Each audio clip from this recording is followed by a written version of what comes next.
perguntar se está tudo ok, porque às vezes a conexão cai, né? E se eventualmente cair, a gente só faz um check rápido, tá? Certo. Já deve estar aparecendo aí para vocês que está gravando, né? Tá. Ok. Boa palestra, Thiago. Tá bom.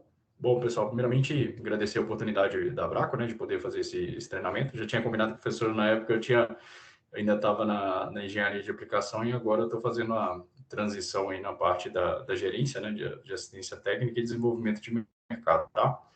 Então, só apresentando um pouquinho, né, falando um pouquinho da Peran, inicialmente, nós produzimos aços inoxidáveis planos e elétricos, né, e também no nosso portfólio nós temos carbonos especiais.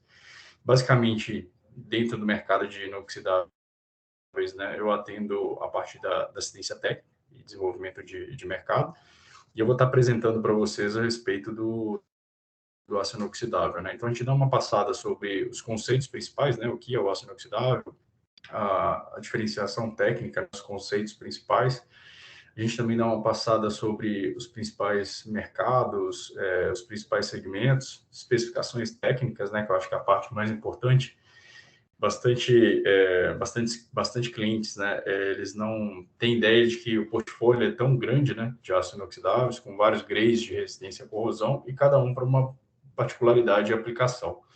Então, só dando uma passada na parte de importância do aço inoxidável, né? A corrosão ela acaba tendo um impacto elevado, né? Econômico, ambiental e de segurança na sociedade, e eles podem ser quantificados, né? Através de análise dos seus custos diretos e indiretos. Os custos diretos, né, são os custos normalmente atribuídos aos proprietários, ou operadores das estruturas, fabricantes, né, de produtos e fornecedores de serviços relacionados com a parte de seleção de materiais mais resistentes e aumento de espessura, utilização de revestimentos, inibidores de corrosão, técnicas eletroquímicas, né, se tem inspeção, manutenção, reparação, controle das condições ambientais e perda de produtividade. Já os custos indiretos, que geralmente são os que mais preocupam, né, são aqueles que não são pagos, né, pelos operadores e frequentemente ignorados. E já estão mais relacionados com o impacto no ambiente, qualidade da água e do ar, preservação de monumentos, a segurança das pessoas e bens, né, além da saúde pública e sustentabilidade dos recursos naturais. Essa parte é interessante que a gente sempre dá uma passada, né, naquela pesquisa que foi feita, né, foi um estudo feito pela empresa norte-americana, né, CC Technologies, onde ela avaliou que normalmente, né, entre 1 e 5% do PIB dos países são consumidos pela corrosão, que é muito impactante, né?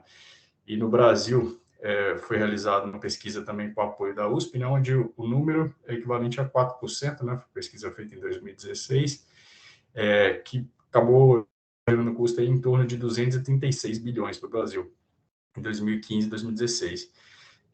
Com base nesse estudo, né, feriu a entidade internacional com apoio da USP.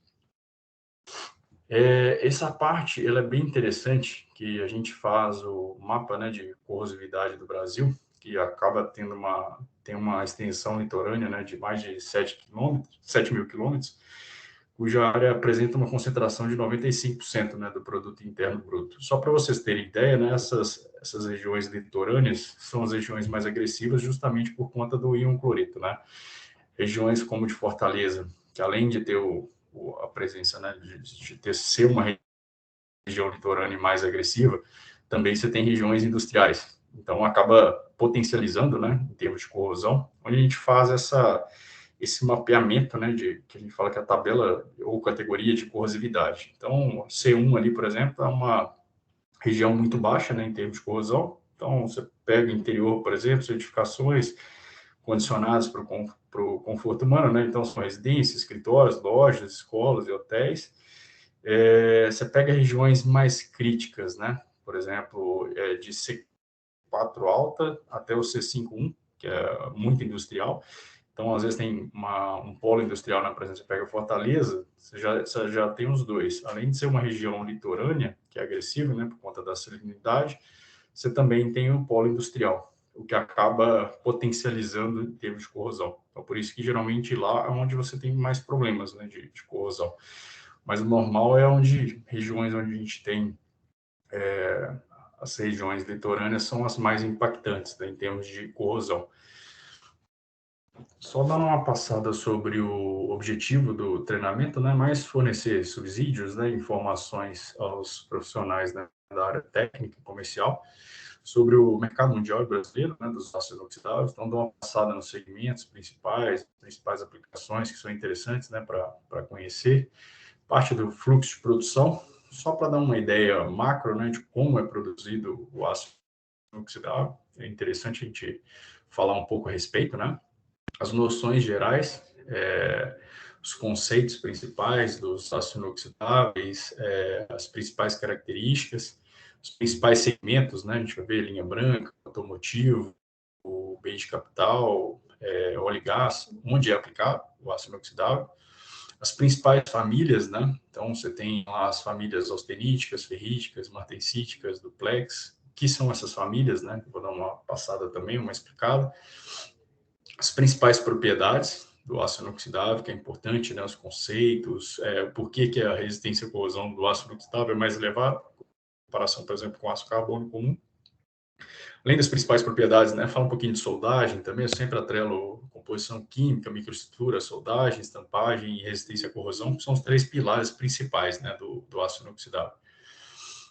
Os acabamentos superficiais, né? Eu acho que geralmente a gente tem muita dificuldade no mercado a identificar os acabamentos com base em norma, né? A gente tem as duas normas que regem o aço inoxidável, que basicamente a STM A240 e a A480. A 240 geralmente fica mais para composição química, acabamento. Já a STM A480 fica voltada para propriedade mecânica e questões de planicidade, por exemplo, mas são as duas normas que regem o aço inoxidável. Também vou dar uma passada. E depois, para finalizar, mais a parte de manuseio e limpeza, né? O aço inoxidável a gente vai ver que ele tem uma resistência à corrosão boa, mas você tem que ter alguns cuidados, né? Igual a questão de a própria manutenção e limpeza, né? A limpeza com água, por exemplo, você já consegue fazer uma limpeza periódica da superfície. E muitas vezes até manter, né, a resistência à corrosão do aço. Falando um pouquinho do mercado mundial, né? Então, mercado brasileiro também, a gente tem os principais segmentos de mercado do aço inoxidável, são dois segmentos principais que puxam, né? Automotivo e linha branca.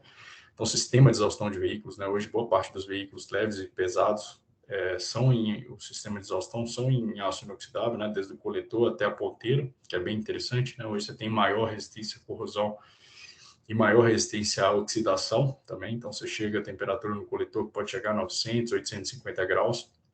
Você tem que ter um aço com resistência mais alta e também resistência à corrosão, né? Principalmente por conta dos gases, né, liberados pelo sistema de exaustão. Você tem que ter ali no catalisador, na próprio coletor, até a ponteira, uma resistência à corrosão mais elevada. Então, por isso que hoje boa parte dos veículos, né, os mais novos, você não vê, igual via antigamente, o sistema de exaustão caindo para fora, né? Por conta da resistência à corrosão mais baixa do aço carbono comum. O aço inoxidável tem a resistência à corrosão mais elevada. Outro segmento interessante, né, o segmento de linha branca, onde a gente tem, né, a mesa de fogão, porta de geladeira, cesta, máquina de lavar, micro-ondas, né? São algumas aplicações principais.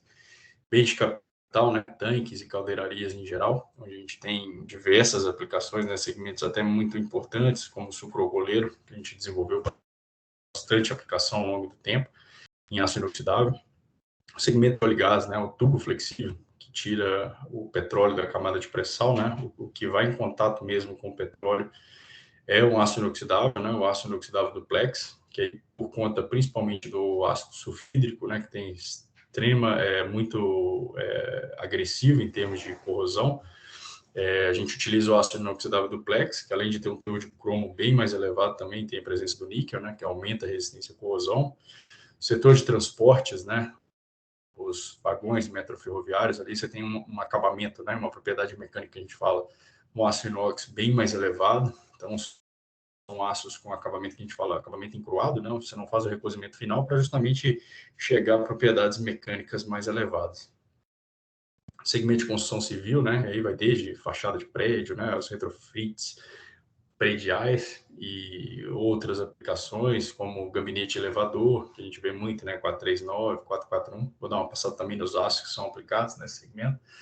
Segmento de arquitetura, né? Então vai desde parte de fachada de estádio de futebol, que a gente já visualizou usou, né, tanto no Castelão, tanto em São Paulo, aqui no Allianz Parque, onde teve 280 toneladas na fachada do estádio de futebol aqui de São Paulo. Segmento de mineração é um que a gente tem fomentado, né, bastante aplicações. Hoje, boa parte da frota da Vale, né, são vagões de aço inoxidável, né, onde tem uma resistência à corrosão mais elevada e resistência à abrasão também. Vou explicar também esse conceito, né, de resistência à corrosão e abrasão. Agronegócio, né, extremamente amplo, talvez um dos segmentos que mais puxa, né, novas aplicações do aço inoxidável. A gente tem desenvolvido, né, dentro da Piranha, a gente tem um setor voltado para o desenvolvimento de novas aplicações dentro do agronegócio. O setor de cutelaria também, né, bem típico, né, inclusive, para quem não sabe, né, a primeira aplicação do aço inoxidável foi dentro desse setor, né, de cutelaria, que aí vai talheres, facas, né, talher, para quem não sabe, foi a primeira aplicação do aço inoxidável, que ele foi descoberto em 1912, né, em Sheffield, na Inglaterra, e o Brearley, né, que foi o pessoa que descobriu, ele queria, na verdade, ele queria desenvolver uma liga com resistência à abrasão elevada, então ele foi aumentando a taxa de cromo no material, né. À medida que ele foi aumentando a taxa de cromo, acabou aumentando a resistência à corrosão. Quando ele foi fazer o ataque, né, para revelar a microestrutura do material, ele acabou verificando que a resistência à corrosão era mais elevada, né, porque basicamente o ataque é um ataque corrosivo, né, vamos dizer assim. E esse aço que ele acabou desenvolvendo não teve a resistência à abrasão que ele queria, mas acabou tendo a resistência à corrosão necessária, né. Então, os talheres que eram feitos de aço carbono acabaram migrando para o aço inoxidável até hoje. Você pega vários clientes, como Tramontino, por exemplo, tem os talheres, né, em aço inoxidável, então um segmento bem típico aí do inox. Estamos escutando bem, ô Carolina? Só para pontuar aí com vocês. Estamos sim, Thiago. Só beber um pouquinho de água aqui, tá, pessoal? Bom, algumas vantagens, né, do aço inoxidável é o ponto da reciclagem, né? O aço inoxidável é 100% reciclável, então os talheres, mesa de fogão, os tanques, né, a partir do momento que você tem a vida útil, ele acaba a vida útil, ele é totalmente reciclável, né? Ele volta para a usina, logicamente tem essa separação, né? Como tem 304 por conta do níquel, né? Que é muito caro, 316 por conta do molibdênio também é separado, 430 que não tem, né? Esses elementos na composição química também são separados, mas eles voltam para o processo, né? De aciaria e é a primeira etapa, né? Na etapa de refino, a primeira coisa que você adiciona, né, no convertedor é a sucata, depois você vem com o ferro gusa, mais o ferro cromo líquido e você faz a transformação, né, no caso do ferro gusa em aço inoxidável. Eu vou explicar também o processo. Mas uma grande vantagem do aço inoxidável em relação a outros aços é que ele é 100% reciclável, né? Então você reduz o impacto ambiental e acaba também reduzindo o fluxo de desperdício, né? Assim economizando os recursos não renováveis. Bom, na etapa de fluxo de produção, pessoal, interessante a gente sempre dividir, né, as etapas principais, onde a gente coloca na etapa de redução, etapa de refino, lingotamento contínuo, laminação a quente, laminação a frio. Só beber um pouquinho de água aqui, tá? Posso estar meio rouca. Na etapa de redução, ponto interessante, né? A gente pode utilizar tanto carvão vegetal como carvão mineral, né? No caso, e também o minério de ferro, né? Basicamente são as matérias-primas iniciais no alto forno para fazer a etapa de redução. No caso da piranha, ela trabalha 100%, né, com carvão vegetal, ou seja, plantado, né, o eucalipto em Jequitinhonha. Esse eucalipto ele é coletado, faz o processo de carbonização, vai para o alto forno, juntamente com o minério de ferro, né, através de silos são adicionados. A gente tem 2 altos fornos, né? Então, os 2 altos fornos da piranha eles utilizam carvão vegetal, isso reduz a emissão, né, no meio ambiente, que é importante para reduzir o impacto ambiental. E a gente utiliza o minério de ferro, né, que é oriundo da Vale, para poder iniciar o processo de uma siderúrgica, né, no caso da Piran. À medida que você desce, né, com a carga metálica, né, com o minério de ferro, você injeta, né, o carvão pulverizado por baixo e com a injeção de oxigênio, né, para aumentar a temperatura e transformar ainda não em aço, né, mas em ferro gusa. Então, a primeira liga, né, que sai do alto forno é o ferro gusa, né, que a gente fala que é a liga ferro-carbono, ou seja, você está quebrando, né, o óxido, que é o óxido de ferro, e juntando com o carbono, formando o ferro gusa, né, que é a liga ferro-carbono. Esse ferro-carbono, ou ferro gusa, ele tem um teor de carbono muito elevado, né, em torno de 5%. Então, você tem que fazer um processo de refino, ou seja, reduzir o teor de carbono para poder transformar em aço, né, no nosso caso, em aço inoxidável. Então, a gente está falando aí de sair de 5% e ir para a faixa de 0,08, que é o típico do aço inoxidável para baixo. O aço inoxidável tem um teor de carbono muito baixo. Então, você pega esse ferro gusa, né, que ele sai lá do alto forno, através de carro torpedo, em média 100, 120 toneladas, né, de capacidade, e ele leva do alto forno até a acearia. A etapa de acearia, né, que a gente fala que é a etapa de refino, você começa a fazer, é o coração, né, de uma siderúrgica, quando você começa a fazer a etapa de transformação. No caso do ferro gusa, em aço. No nosso caso, em aço inoxidável, em específico, né? Igual a Pirelli trabalha com aço inoxidável, aço elétrico e aço carbono especial. A gente tem um convertedor que é voltado para aço elétrico e um para aço carbono junto, né? Que faz no mesmo, e o outro é voltado só para o aço inoxidável. No aço inoxidável, igual eu comentei com vocês, você faz 100%, o material é 100% reciclável, ou seja, você primeiro adiciona a sucata, né, do aço que você vai produzir, posteriormente a isso você adiciona o ferro gusa, e no aço inoxidável, a gente vai ver para frente, na parte de especificações técnicas, né, que... Deixa eu só tirar a máscara aqui. A gente vai ver que, para ser considerado aço inoxidável, você tem que ter no mínimo 10,5% de cromo. Então, o que você normalmente faz, né? Você tem uma etapa de forno elétrico a redução. Basicamente, você vai reduzir, além do ferro, né? Ligar o ferro com a cromita, né? Que é o óxido do cromo, formando o ferro cromo, que é a base da liga. Então, você adiciona a sucata, ferro, ou depois o ferro gusa, né? Que é a liga ferro-carbono. E para adicionar aquele teor de cromo mais elevado, que é o que a gente vê no certificado de qualidade do aço inoxidável, o ferro cromo líquido, para elevar o patamar do cromo.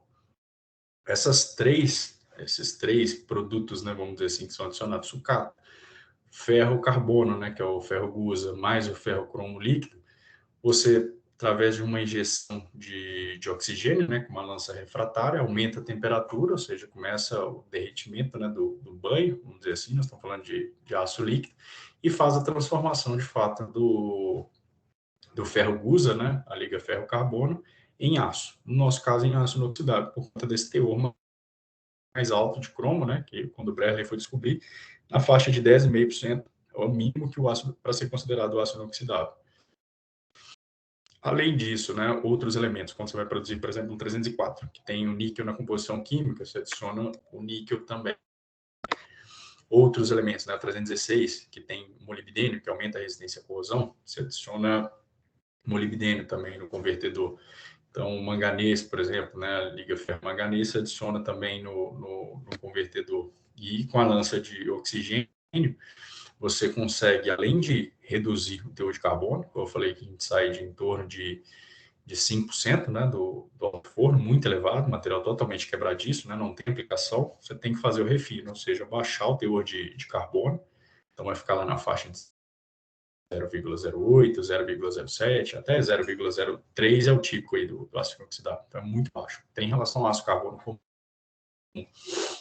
Então você faz a redução do carbono, consequentemente, né, por afinidade, você reduz também o enxofre e o fósforo, né? O enxofre, por exemplo, em teores elevados, ele fragiliza na laminação a quente.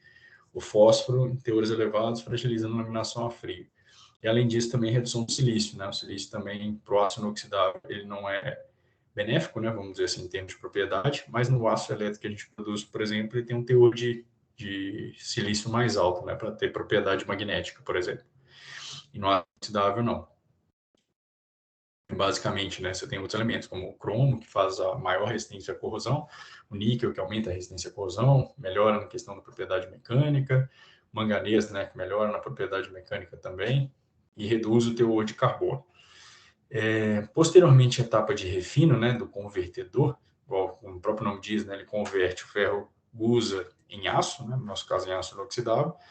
Você tem a etapa de forno-panela, que basicamente funciona como um pulmão, né, dentro da cearia, para manter a temperatura, adicionar outros elementos como titânio e nióbio, que a gente vai ver aqui, aços ferríticos estabilizados, eles são estabilizados, né, o titânio e nióbio, para melhorar a questão da soldabilidade e evitar a sensitização. A gente vai falar depois também desses elementos, mas toda a parte de resistência à corrosão que a gente vê lá na ponta depois da aplicação é feita na cearia, ou seja, a composição química, né? Você tem o teor de cromo mais alto, níquel mais alto, molibdênio mais alto, são elementos que melhoram na resistência à corrosão.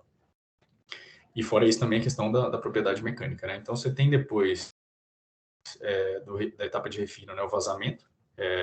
Você vê aqui duas torres giratórias, né, no engotamento contínuo, 2 braços, né, cada panela desce em média em 90, 100 toneladas, e você faz o vazamento, né, do aço inoxidável líquido dentro de um distribuidor. Do distribuidor ele cai no molde. Esse molde é refrigerado, né, com cobre, para ter perda de temperatura e começa a fazer a transformação de aço inoxidável líquido em placas, né, no caso placa de aço inox.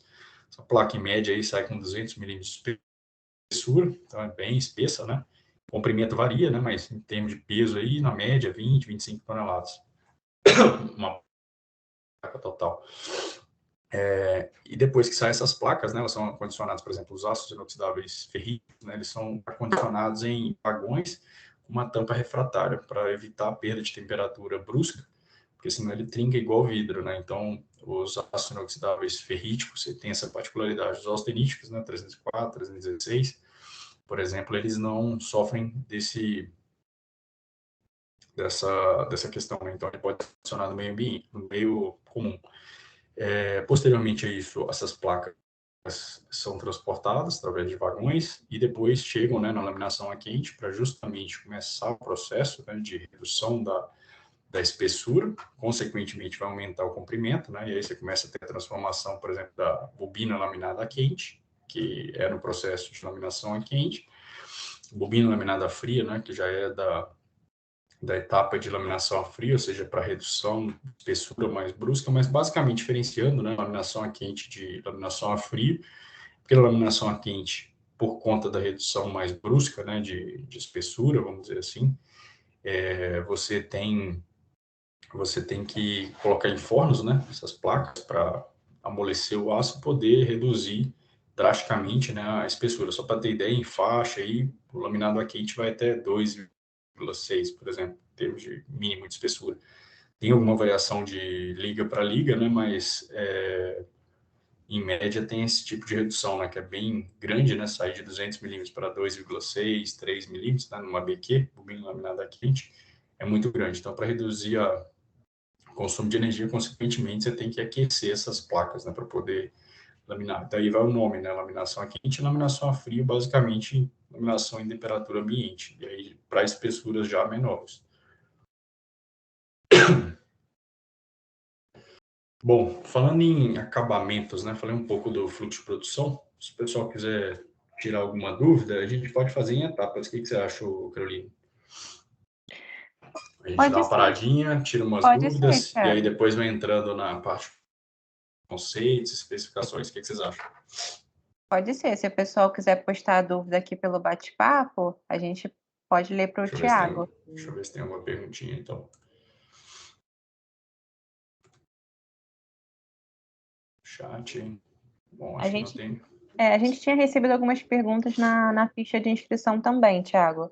Não sei se É, eu vou ler para você e você diz se é o momento de responder agora, tá? tá bom. O Perfeito. Wellington Fagundes, ele tinha perguntado, né, sobre qual melhor inox para ambiente agressivo, orla marítima e indústria química. Ah, legal. Acho que essa pergunta a gente pode fazer mais para frente, né? Mas na parte de aplicação, aí eu lembro Aham, dela para tá. poder responder, Uhum. tá? E tem outra perguntinha aqui do Francisco de Assis, né? Como especificar corretamente os aços inoxidáveis? Correto. Acho que agora eu vou entrar nessa parte, da parte de especificação. Vou falar um pouco de acabamento, mais para atrelar a norma, né? Às vezes uma numeração que tem dúvida em termos de acabamento, por exemplo, 2B, 2D, acabamento lixado ou escovado, aí eu vou entrar também. Beleza, eu vi uma pergunta aqui também sobre o material, depois a gente pode mandar por e-mail, ok? Tem mais alguma? Se tiver, pode fazer pelo chat aí, pessoal. Tá, pessoal, se alguém quiser perguntar, aí acho que teve uma perguntinha aqui. Tá conseguindo ver aí, Thiago? Estou vendo. Material com dupla certificação, por exemplo, 304 e 304L, né? É de fácil produção e conseguir no mercado. O 304, ele é mais difícil, né, de você conseguir a dupla certificação, porque a quantidade dele é mais representativa, né, em termos de produção. O 316, por exemplo, ele não trabalha já com a dupla certificação, ou seja, ele já sai com teor de carbono máximo de até 0,03. Toda vez que a gente vê o L nos aços inoxidáveis, é de low carb, ou seja, teor de carbono menor ou igual a 0,03, ok? Para ele ser considerado dupla certificação, ele tem que estar nessa faixa, né, de até 0,03%, porque o 304 também é enquadrado, né, está dentro da faixa.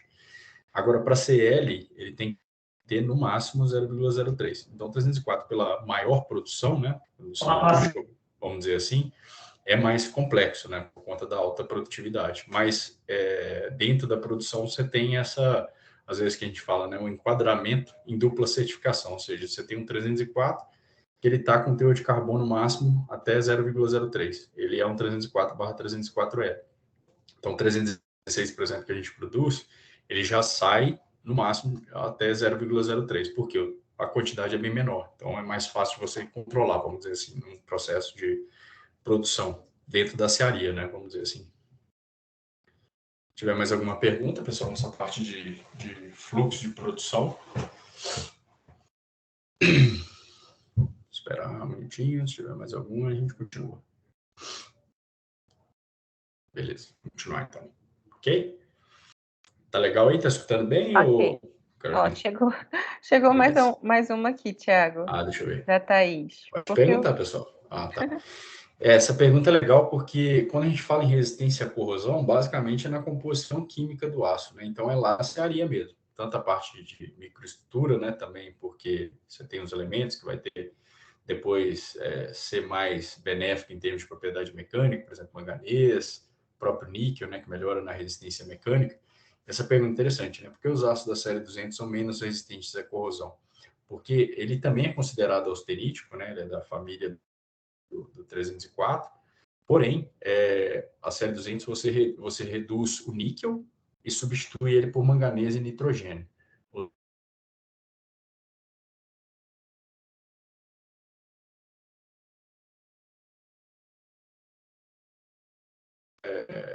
Às vezes você, vamos dizer, substituir, né, 304 por série 200, muitas vezes a gente vê na ponta falhas, né, porque a resistência à corrosão é diferente. Então,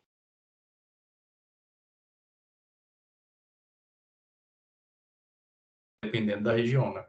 Porque a resistência à corrosão dele é bem menor, né, do que um aço da série 300, 304, 316, porque ele baixa muito no níquel e ganha em propriedade mecânica, basicamente, ok?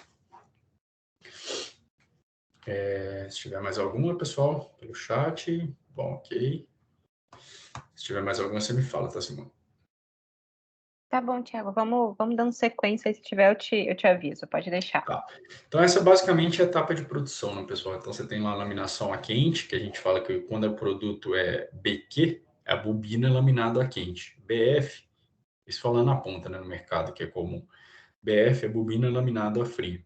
Então, são espessuras menores, né? Característica de aplicação também, eu já vou dar uma passada pelos acabamentos.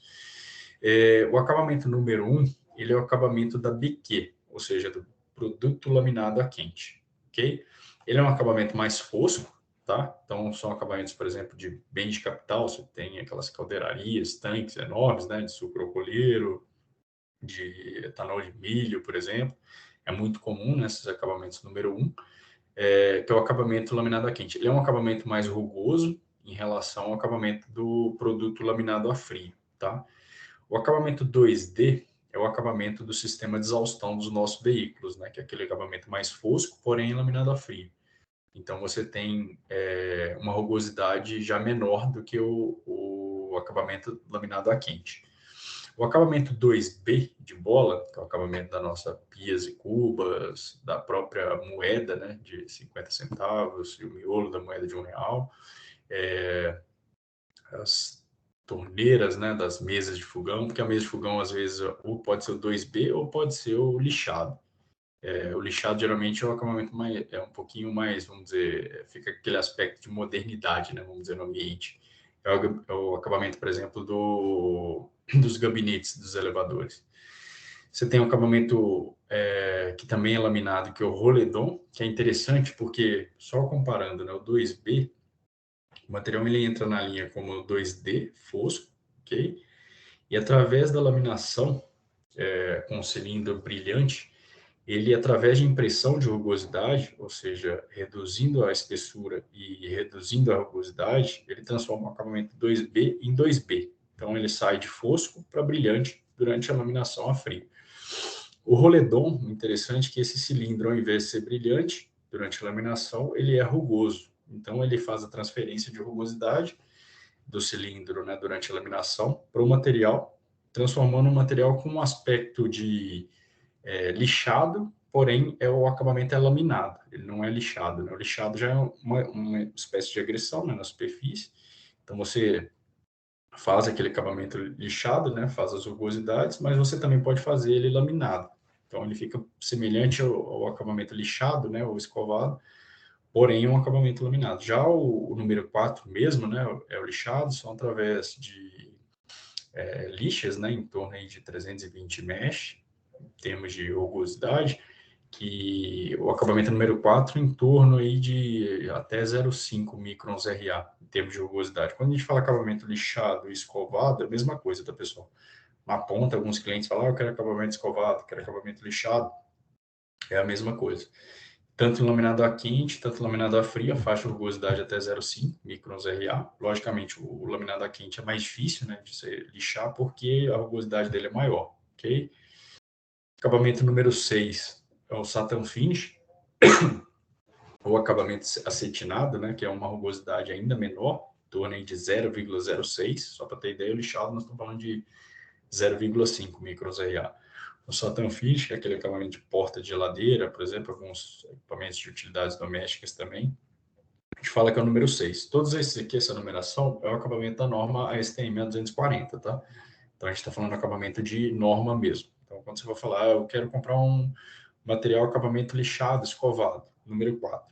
Quero acabamento Roledon, é o Roledon mesmo, fala o nome. Quero acabamento brilhante, 2B. Quero acabamento fosco, né, 2D. O acabamento fosco laminado a quente, número 1, ok? O acabamento número 7, né, que é o BB, é o Buffing Bright, basicamente o acabamento polido, né? Então, você pega laminada quente ou laminada fria, você tem esse acabamento.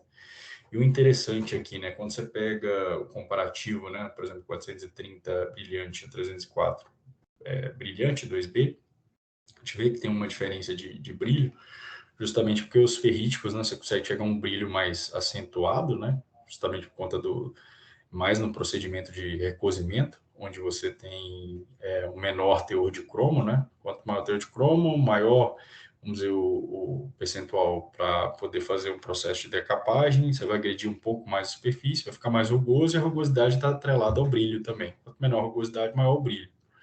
Então, são alguns pontos interessantes aí do aço inoxidável. Então, quando você vai fazer um acabamento 432B, ele tem esse brilho, né, mais acentuado, e o 304, ele tem o 2B, ele tem esse aspecto um pouco mais leitoso.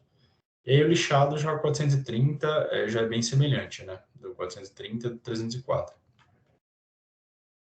O interessante mostrando agora a visualização, né, então acabamento número 1, que a gente fala que é o acabamento mais fosco, né, mais rugoso, que é basicamente o produto, né, que a gente fala que é a BQ, bobina laminada a quente, recozido e decapado.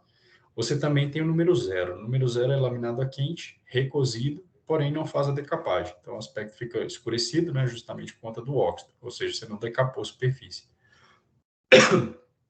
Acabamento 2D de dado, né, que é o de sistema de exaustão de veículos, ele é laminado a frio, recozido e decapado, né, então você tem um aspecto fosco na superfície. Acabamento 2B, brilhante, né, ele é laminado a frio, recozido e decapado, né? Então você tem um processo adicional Skin Pass, que a gente fala que é o laminador de encruamento, ou seja, ele aumenta o patamar de escoamento do material, principalmente nos aços ferríticos, e além disso, nele que você faz a laminação com um cilindro brilhante que faz a transformação do acabamento 2D em 2B de bola, né, no caso com brilho, ok?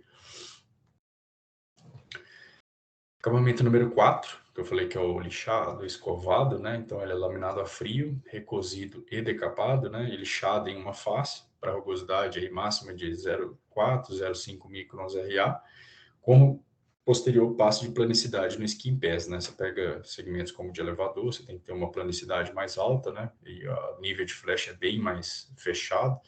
Você faz esse passe no Skin Pass para, além de aumentar o patamar de escoamento, você também dá um passe de planicidade no material. Basicamente é um laminador, né? Esse Skin Pass.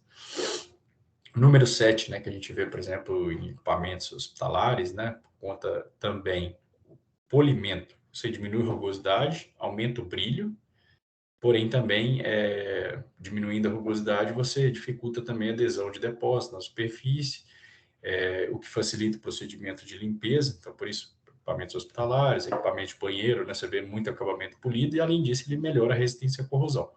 Porque a resistência à corrosão, além do grade, né, do aço, por exemplo, você adiciona mais níquel, aumenta a resistência à corrosão, adiciona molibdênio, aumenta ainda mais a resistência à corrosão, além do cromo, né, aumentando.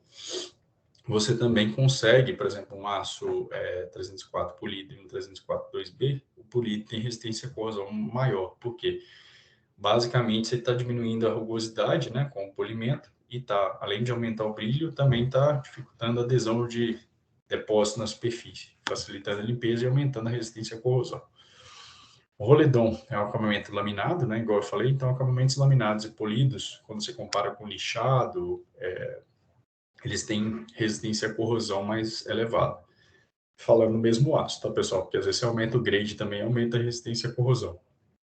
Então, o roledom, ele é laminado a frio, recozido e decapado, né? Processado via Skin Pass, laminador de encruamento com cilindro rugoso, né? Ao contrário do 2B, que é o cilindro brilhante. Então, ele fica com aspecto do lixado.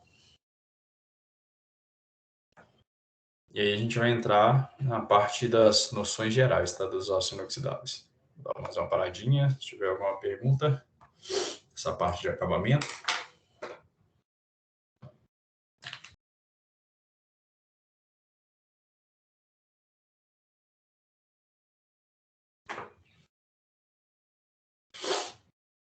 Opa, acho que tem uma perguntinha do Isso, chegou uma Guerreiro aqui, perguntinha. né? Deixa eu ver aqui. Peraí. Dentro da produção da Piran são realizados os testes de corrosão, a STMA 262, né? Mais voltado para tubo, sim, ok. G48 também. Claro, em função do tipo de inox, por corrida, algum tipo de critério de produção. Então, a gente faz, por exemplo, por placa, ok? Cada placa, ela gera N bobinas. Então, para cada placa, você faz análise química também, que é o que gera de composição química, né? Que a gente fala que quando você puxa o certificado de qualidade, você vê lá, teor de cromo de 16%, por exemplo, 430.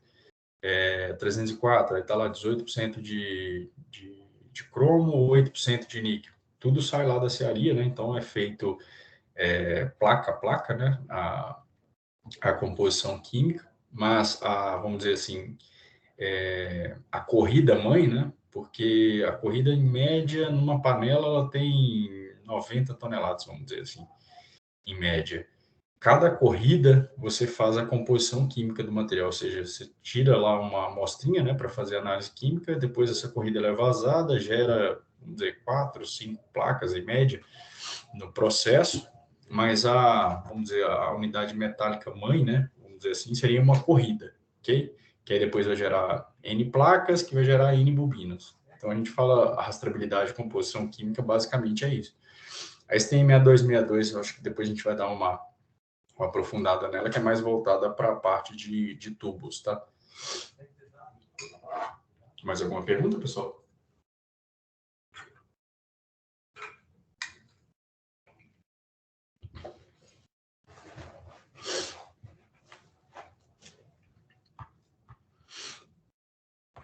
Podem Podemos continuar?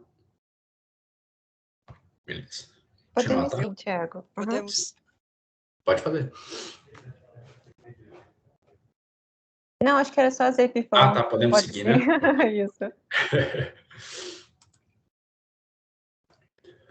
Bom, aí a gente entra na parte que a gente fala que é a mais legal, né? Que é essa parte de noções gerais, aspectos, né, de especificação técnica, de aplicação também, que a gente sempre faz esse meio campo, né? Tanto a parte um pouco de especificação técnica, acabamento, fluxo de produção, né, para melhorar o entendimento, mas a gente fala de uma forma macro, né? E agora a gente tenta entrar um pouco na parte das noções gerais, né, dos aços inoxidáveis, falar um pouco das famílias, dos grades de aços, né, as numerações, né.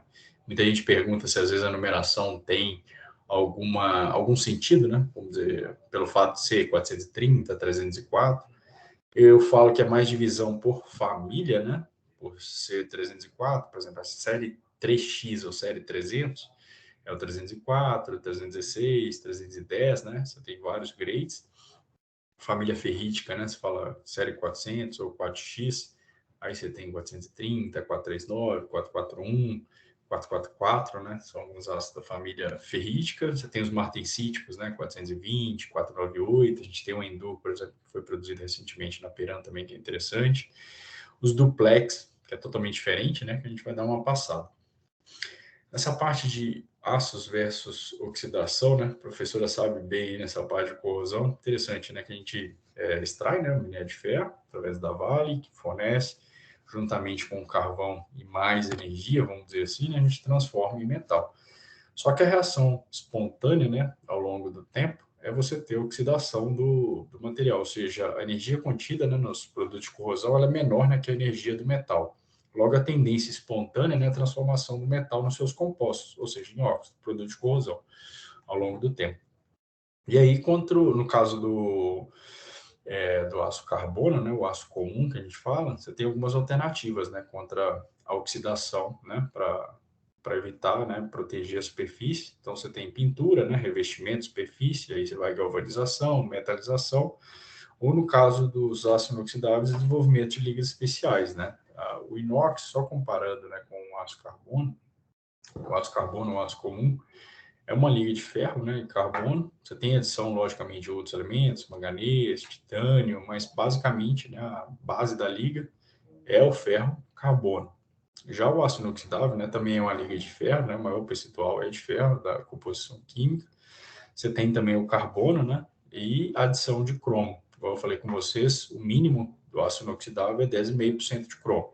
À medida que você vai aumentando o mínimo, né, por exemplo, você tem um mínimo de 10,5, já é considerado aço inoxidável, mas à medida que você vai aumentando o teor de cromo, você aumenta a resistência à corrosão do aço inoxidável, então por isso que você tem vários grades, né, que às vezes tem uma faixa de cromo mais elevada, ou seja, a resistência à corrosão mais elevada. À medida que você adiciona outros elementos, como o molibdênio, ele reforça a camada passiva, né, e aumenta a resistência à corrosão. Outros elementos como o nitrogênio, que é em torno de ppm, né, baixo no aço inox, mas ele também melhora a resistência à corrosão por pitch, por exemplo. Então, o aço para ser considerado inoxidável, ele tem que ter no mínimo 10,5% de cromo, ok? Aí, só comparando os três produtos nossos, né? Por exemplo, o aço elétrico, que é o aço silício, o aço carbono e o aço inox. Todos eles formam óxidos, né? A diferença são esses tipos de óxido. Por exemplo, o aço silício, né, o aço elétrico e o aço carbono, o aço silício, por exemplo, após algumas horas, ele já oxida a superfície. Então, forma aquela famosa ferrugem, né, camada de óxido. O aço carbono, após alguns dias, também já tem aquele aspecto mais avermelhado, né, que é também a ferrugem. E o aço inox não, né? Passa dias, horas, né, dias, meses e não oxida a superfície, né? Logicamente, ao longo do tempo, ele também vai se degradar, né? Nenhum aço ele não é, vamos dizer, resistente à corrosão eternamente, mas a durabilidade vai aumentando à medida que você tem mais elementos de liga, né? Mais cromo, mais molibdênio, outros elementos. Aí, só comparando o aço inox, o que diferencia ele é a formação da camada passiva, né, que é uma espécie de óxido, né, que é formado sobre a superfície, através da reação do cromo com oxigênio. Então, aquele cromo, no mínimo de 10,5%, ele reage com oxigênio, forma uma camada extremamente impermeável, né, extremamente aderente na superfície, não é porosa, vamos dizer assim, extremamente firme, e ela faz a proteção da composição química do material frente ao meio, basicamente frente ao oxigênio, né, que é o que vai degradando ao longo do tempo o material. E essa camada passiva que é o que a gente fala que é a resistência à corrosão do aço inox, né, justamente por conta do teor de cromo mais elevado. Então, só comparando, né, o aço inox e o aço carbono, o aço inox, por conta de ter esse teor de cromo bem mais elevado, ele aumenta a resistência à corrosão. Então, você vê que a camada passiva é extremamente fina, né, aderente na superfície. O aço carbono também é um óxido, né? A gente até brinca que toda corrosão é um óxido, mas nem todo óxido é uma corrosão. No caso do inox, a oxidação na superfície é o que faz a proteção do material frente ao ambiente, a composição química dele frente ao ambiente. No caso do aço carbono, não, né? Aí já é um óxido de ferro, então você já consegue visualizar o olho nu, né? A ferrugem, aquele aspecto avermelhado. No inox você não vê essa camada passiva, né? Ela é extremamente fina, em torno de angstroms, né? Então é muito pequeno, só é visível através de microscópio. No caso do aço carbono, esse óxido, né, que é extremamente poroso e abrasivo, então à medida que você vai tendo a abrasão ali do óxido, né, da carepa ou a ferrugem, você perde espessura também, né? Que acontecia, por exemplo, no sistema de exaustão de veículos. À medida do tempo ia oxidando, por conta da temperatura mais alta, né, do sistema de exaustão.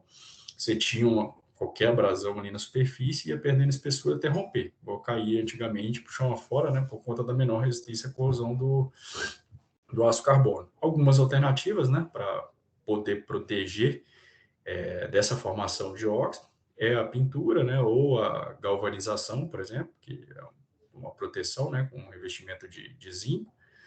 Então, são algumas alternativas. No caso do aço inox, essa própria camada passiva faz a proteção da composição química frente ao meio, no caso do oxigênio.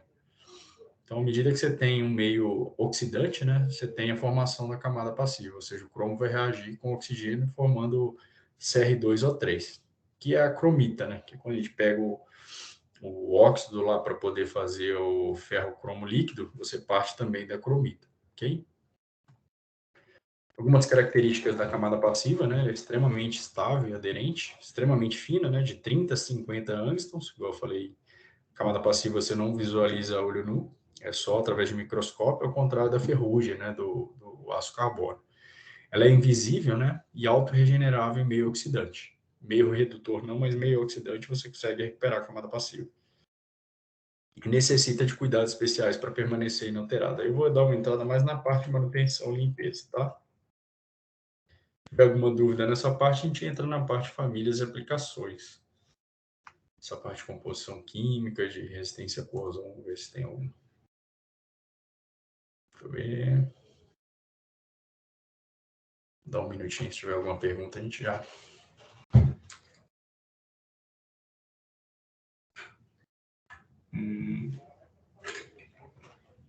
Boa pergunta, Maxwell. No aço inox, essa camada passiva for removida com lixamento e abrasão, ela vai ocorrer a corrosão?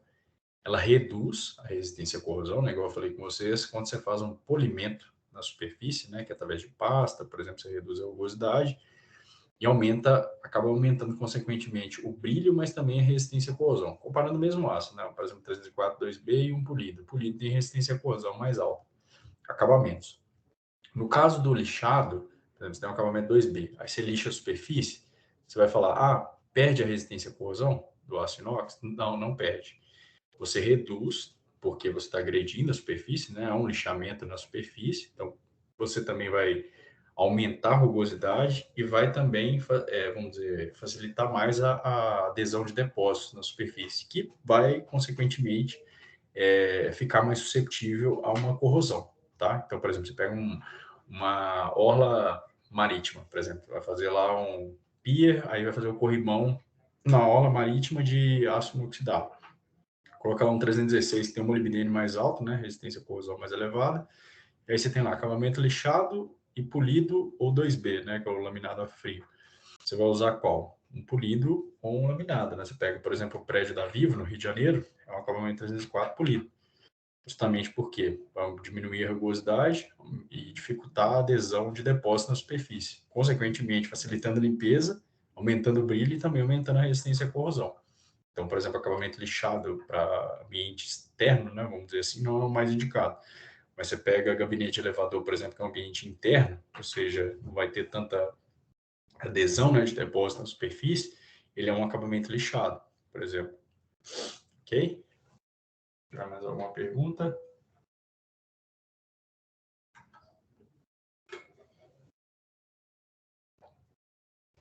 Nossa, essa pergunta agora é boa, hein? Guerreiro. Só baixar ela toda aqui. Mas a redução seria mais pela rugosidade do que pela espessura de camada de filme passivante? Boa pergunta. Eu acredito que sim. Eu acho que a redução é mais pela rugosidade, por conta de facilitar mais a adesão na superfície, né? Do que propriamente dito a redução da espessura de camada de filme. Porque o que vai mandar na espessura de camada de filme é o teor de cromo da composição química do aço. Consequentemente, se você tiver um molibdênio, por exemplo, 316 e 444, que tem molibdênio, você vai reforçar a camada passiva, né? E aumentar a sua resistência, ok? Mas boa pergunta, Guerreiro, essa. Tem mais alguma pergunta, pessoal? Podemos continuar. Opa, agora veio pergunta com força, hein? Vamos ver aqui. Existe algum ensaio que possa identificar a espessura do filme? Sim, sim.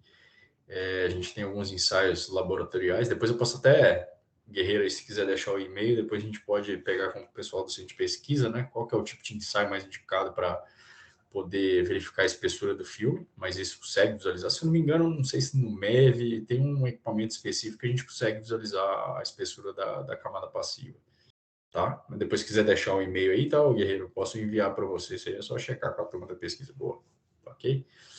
Da Valmet, né? A gente já vendeu para vocês. Legal. Às vezes precisamos limpar a chapa 316L para efetuar a soldagem TI ou por resistência. E depois jateamos com esfera de vidro e depois não há pintura. Há risco de oxidação futura? Esse jateamento, ele funciona, que é o jateamento a gente fala como se fosse a decapagem mecânica, né? Tanto quando a gente, por exemplo, quando a gente vai fazer o processo de laminação a frio, o material sai da laminação a quente, como você laminou o material, ele está muito encruado, né? Então a gente passa na linha de recozimento, ou seja, se aquece a microestrutura do material, né? Você aquece o material, ele recupera a microestrutura, ou seja, deixa de ser encruado. Só que à medida que você aqueceu muito o material, você gerou a camada de óxido. Aí o que a gente faz, né? A gente tem que decapar, porque senão o aspecto fica muito feio, né? Fica aquele aspecto escurecido, que é o acabamento número 1, por exemplo. Então, o que a gente faz? A gente faz um jateamento, né, que são esses jateamentos esfera, que é a gente fala de decapagem mecânica, depois faz uma decapagem química, né, ácido fúrico, eletrolítico, e depois vem com HNO3, tanque de HNO3, para que o HNO3 ele tem o oxigênio, né, em abundância, vamos dizer assim, o oxigênio reage com o cromo e forma a camada passiva. Então, você tem um processo de decapagem mecânica, isso é um processo industrial, decapagem mecânica, decapagem química e depois a recuperação da camada passiva com o tanque de HNO3, ok? Mas como você faz vamos dizer, a decapagem mecânica, tende a melhorar, né, a superfície, né? A gente sempre fala que durante a soldagem, além da decapagem mecânica, o ideal também é fazer a decapagem química, tá? A gente tem até alguns produtos, depois posso passar para vocês aí alguns contatos. A gente tem um manual de manutenção e limpeza da Binox, que é até interessante, né, para indicar os melhores produtos, né, para poder fazer a decapagem depois de procedimento de solda. Porque, por exemplo, eu tive um caso uma vez de um cliente que ele soldou o tanque rodoviário e aí ele fez a soldagem, porém ele não decapou a superfície, né, na região ali da ZTA, ele não decapou, ou seja, ficou com a camada de óxido e depois ele pintou. Aí deu 3 meses, era 316, resistência à corrosão muito boa, né? Tem molibdênio, resistência à corrosão mais alta. Porém, depois de 3 meses já começou a oxidação, né? Ela pegou bem a ZTA, ficou até bonita, vamos dizer, a corrosão. Pegou bem na ZTA porque ele não decapou a superfície. Então, assim, a gente sempre indica fazer a decapagem, seja ela mecânica ou química, né? A química é o que no nosso processo produtivo é a última, né? Ou seja, aquela que a primeira mecânica você quebra os óxidos, normalmente, ok? Que é essa com esfera, né? Seja de vidro ou esfera de ferro mesmo na superfície. E depois você vem com a decapagem química, né? Para, vamos dizer, romper todos esses óxidos da superfície, para evitar contaminação, né? Corrosão depois. Ok? Nossa, tem muita pergunta, hein, pessoal? Depois eu vou anotar aqui, se você puder, depois fazer só um draftzinho, tá, Simone? Mas eu não vou deixar de responder todas, não.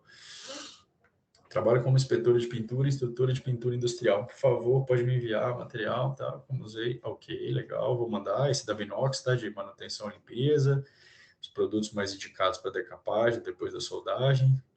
Como esses aços inoxidáveis reagem com a incidência de chama?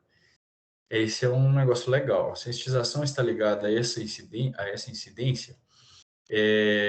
A sensitização, que a gente comenta, né, no aço inoxidável, ela está atrelado ao teor de carbono, né, principalmente. Porque que acontece? Quando você tem um aporte de calor durante a soldagem, você tem lá os grãos, né, do material. Quando você tem um aporte de calor, você tem a tendência do carbono, desculpa, do cromo, isso está atrelado ao cromo, tá, pessoal? E o carbono.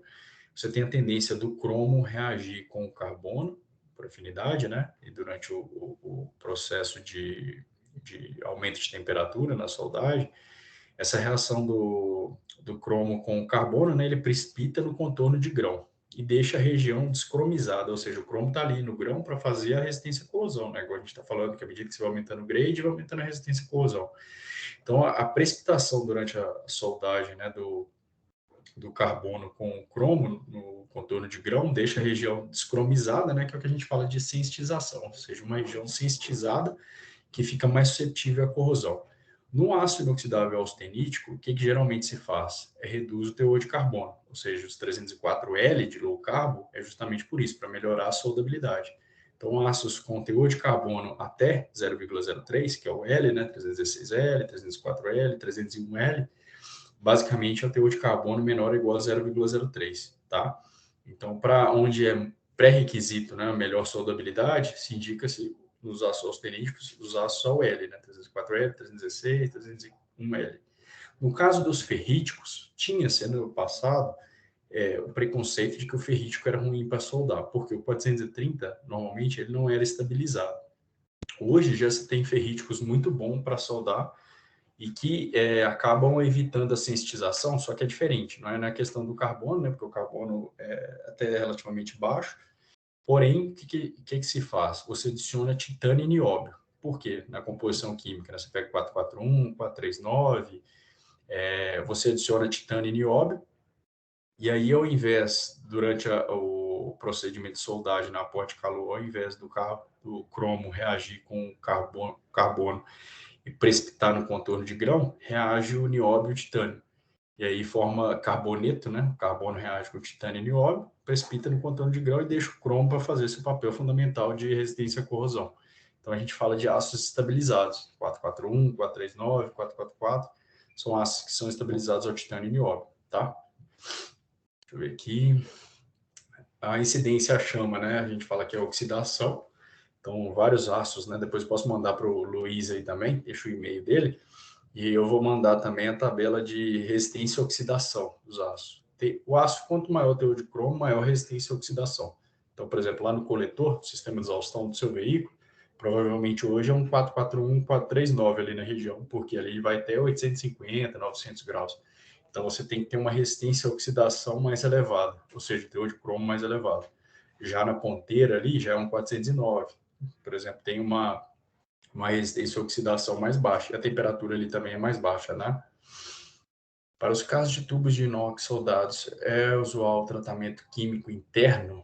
Tem um procedimento também, que a gente fala de... Foi até interessante essa pergunta do José Mancini, que vai ter um treinamento legal, tá, pessoal, do Inox Core. Inclusive, a professora vai participar, né? Vai dar uma palestra também para falar do efeito do níquel, né? E do cromo na resistência à corrosão. Tem um procedimento, né, que o professor Castilho vai apresentar para a gente, como é que faz a soldagem e a decapagem, né, para, por exemplo, tubos que são fechados, né, ou seja, tubos que não são soldados. Então, tem um procedimento também de utilização de argônio, né, para evitar aquele penetração no raio de soldagem, ou que não vai soldar, né, por exemplo, para poder evitar essa contaminação interna, tá? Aí tem do Kaique, ele também deixou o e-mail, beleza. Depois eu vou mandar os materiais para todo mundo, vou dar continuidade aqui, tá, pessoal? E aí, se tiver mais perguntas, aí, se depois você puder fazer um draft, ô Carolina, só para poder anotar, para não deixar de responder ninguém, tá? Tá ótimo. Você foi até qual? Até o Luiz? Isso. Luiz Rodrigo, né? Tá ok. Beleza, pessoal? Vou continuar aqui agora. Bom, vamos lá. Tiago, a gente pode deixar que mesmo depois do evento, eles podem mandar pergunta diretamente para a Braco, a gente encaminha para você. Claro, ou a gente olha professor. o chat, tá? Sim, para a gente não perder nenhuma resposta, né, professor? Exatamente. A gente está gravando, vai deixar disponível para as pessoas, tá bom? Legal. E vai funcionar, e funciona bem, pessoal, pelo Meets, que a gente já deixa as perguntas ali, a gente depois anota todas, né? Se eventualmente não conseguir responder todas, a gente depois encaminha por e-mail também, tá? Então, agora a gente entra um pouquinho nas principais famílias e aplicações, que a gente brinca que é a melhor parte, né? A parte de visualizar a aplicação real, né? Dos aços inoxidáveis. A gente tem, vamos dizer, 5 famílias principais, né? A gente tem os aços principais no mercado, né? Que todo mundo conhece, 304, por exemplo, que são os austeníticos, ou série 300, 304, 316, 310, 301, né? Da família 3XX, que basicamente eles têm maior percentual cinza, que é o ferro, né? Então, na composição química do aço inoxidável, maior percentual de ferro. Porém, o diferencial é o cromo, né? Mais elevado. Então, aí na faixa do cromo dos austeníticos, né? De 16% a 26%. Logicamente, variação tolerância por tolerância, né? Normativa. E de aço para aço, né? Grade para grade. Porque não exatamente você vai comprar um 304, ele vai vir sempre com 18%, né? Ele varia, né? 18% a 19%, né? 17,5%, 18%. Sempre tem uma variação ali de tolerância normativa, tá? Mas, logicamente, é bem o outro lado, tá, pessoal? É a principal parte que a gente considera no processo produtivo, é composição química e propriedade mecânica. Os aços austeníticos com baixo níquel, né, que é a série 200 que vocês comentaram, né, que reduz a resistência à corrosão justamente por substituir o níquel, né, que é o verdinho ó, do austenítico, de 6 a 22%. Você vê que no baixo níquel ele vai de 1 a 6. Então reduz drasticamente, né, o teor de níquel, consequentemente a resistência à corrosão, mas ganha em propriedade mecânica, né, que aumenta, por exemplo, o níquel e o manganês. Os ferríticos, em comparação com os austeníticos, eles não têm o verdinho, né, que basicamente é o níquel. Então, o preço deles normalmente são mais baratos, justamente por não ter a volatilidade do preço do níquel. Eles têm algumas características peculiares, né, que a gente vai explicar mais para frente, né, em relação aos austeníticos. Tem alguns pontos que são interessantes, que a gente sempre quebra alguns paradigmas, né. Fala, o ferrítico, ele é magnético, mas o magnetismo ele não representa resistência à corrosão. Resistência à corrosão é uma composição química do material. Então, às vezes o cliente fala, o material está pegando imã aqui e a resistência à corrosão é baixa. Não tem nada a ver.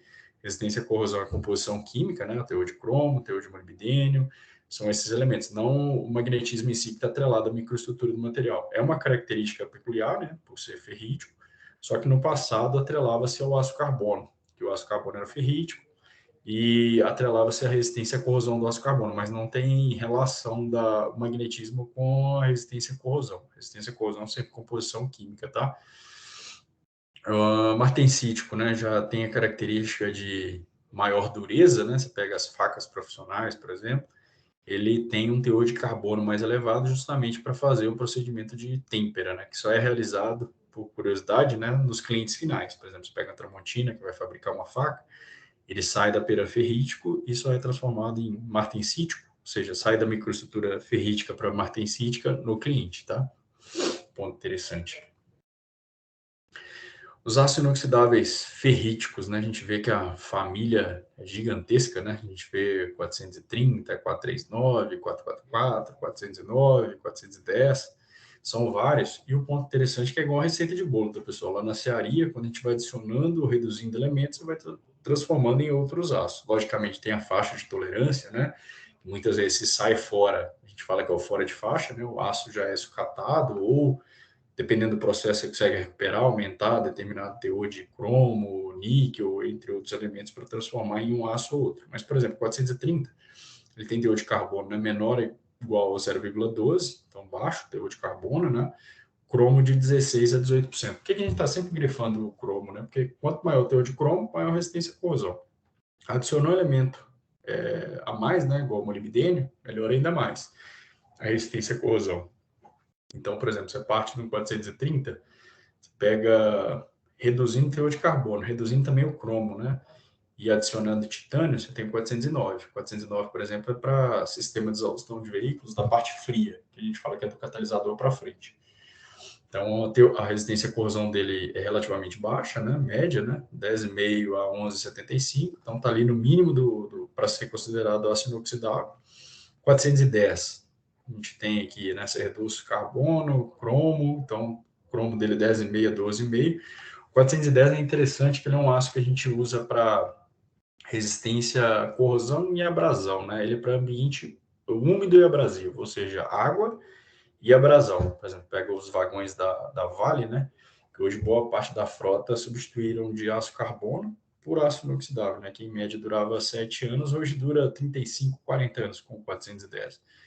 Então, além de ter propriedade mecânica mais elevada do 410, ele tem a resistência ao binômio corrosão e abrasão em ambiente úmido, tá? Basicamente, água e abrasão, né? Que aí é minério de ferro, no caso do sucrocoleiro é a cana, né? A cana de açúcar é extremamente abrasiva e durante o processo, a gente vai ver lá de processamento da cana, né? A gente utiliza as moendas, né? De 410, tem uma resistência à umidade e abrasão. 439 e 441, né? Que são particulares aí do sistema de exaustão parte quente dos veículos, né? Que a gente fala do coletor até o catalisador. A gente vê que o teor de cromo já é mais elevado, ou seja, aquela pergunta, né? A resistência à oxidação dele é mais alta, né? 17 a 19%. Então, coletor até o catalisador geralmente é o 439, 441, e o 409 já para a parte fria, né? Coletor até o catalisador a gente fala que é a parte quente do veículo, tá? Algumas características, né, das famílias dos ferríticos, basicamente são ligas de ferro, carbono e cromo. Eles não têm o níquel na composição química, então a questão do preço, né, acaba sendo mais viável economicamente por conta não acompanha tanto a volatilidade do preço do níquel. Eles têm baixa expansão térmica, né, ou seja, eles se expandem menos que os austeníticos quando aquecidos. Então, a particularidade para trocador de calor, para sistema de exaustão de veículos, é por conta dessa característica, né? Ele expande menos que o 1304, o 316. São magnéticos, mas sempre um ponto interessante que a gente sempre fortalece com o mercado, né? Tirar o preconceito do ferrítico quanto ao magnetismo, que não está atrelado à resistência à corrosão, somente a microestrutura do material. Logicamente, né? Se você tem uma aplicação que o magnetismo não é prejudicial, logicamente não vai utilizar um aço ferrítico, mas em termos de resistência à corrosão, o magnetismo não tem influência. Excelente resistência à oxidação em altas temperaturas, igual eu falei, você tem coletor de gases, né, do sistema de exaustão de veículos que vai até 850, 900 graus, então a resistência à oxidação é elevada, né, de ferrítico. Alta condutividade térmica, eles conduzem calor de forma mais uniforme que os austeníticos, né? Você pega as panelas, por exemplo, de 430, elas conduzem calor de forma mais uniforme, né? Mais rápida que os austeníticos. Em geral, os ferríticos apresentam maior limite de escoamento, então você consegue trabalhar com espessuras menores. Tem também a questão de serem mais fáceis, né? De serem cortados, trabalhados, justamente por ter propriedade mecânica mais baixa em relação aos austeníticos, menos susceptíveis à recuperação elástica durante a conformação a frio. Então, aquele efeito mola, né, que a gente fala, os ferríticos são menos susceptíveis. Microestrutura ferrítica, né, então por isso que a gente fala o aço inoxidável ferrítico, por conta da sua microestrutura ferrítica. São grãos menores, né, em relação aos austeníticos, são grãos bem maiores. As famílias, né, dos aços inoxidáveis ferríticos estão 400. O interessante aqui, pessoal, é o seguinte, né, cada liga dessa, né, numeração, é um aço, né, um grade que a gente fala, 409, 430, 439, 441, 444.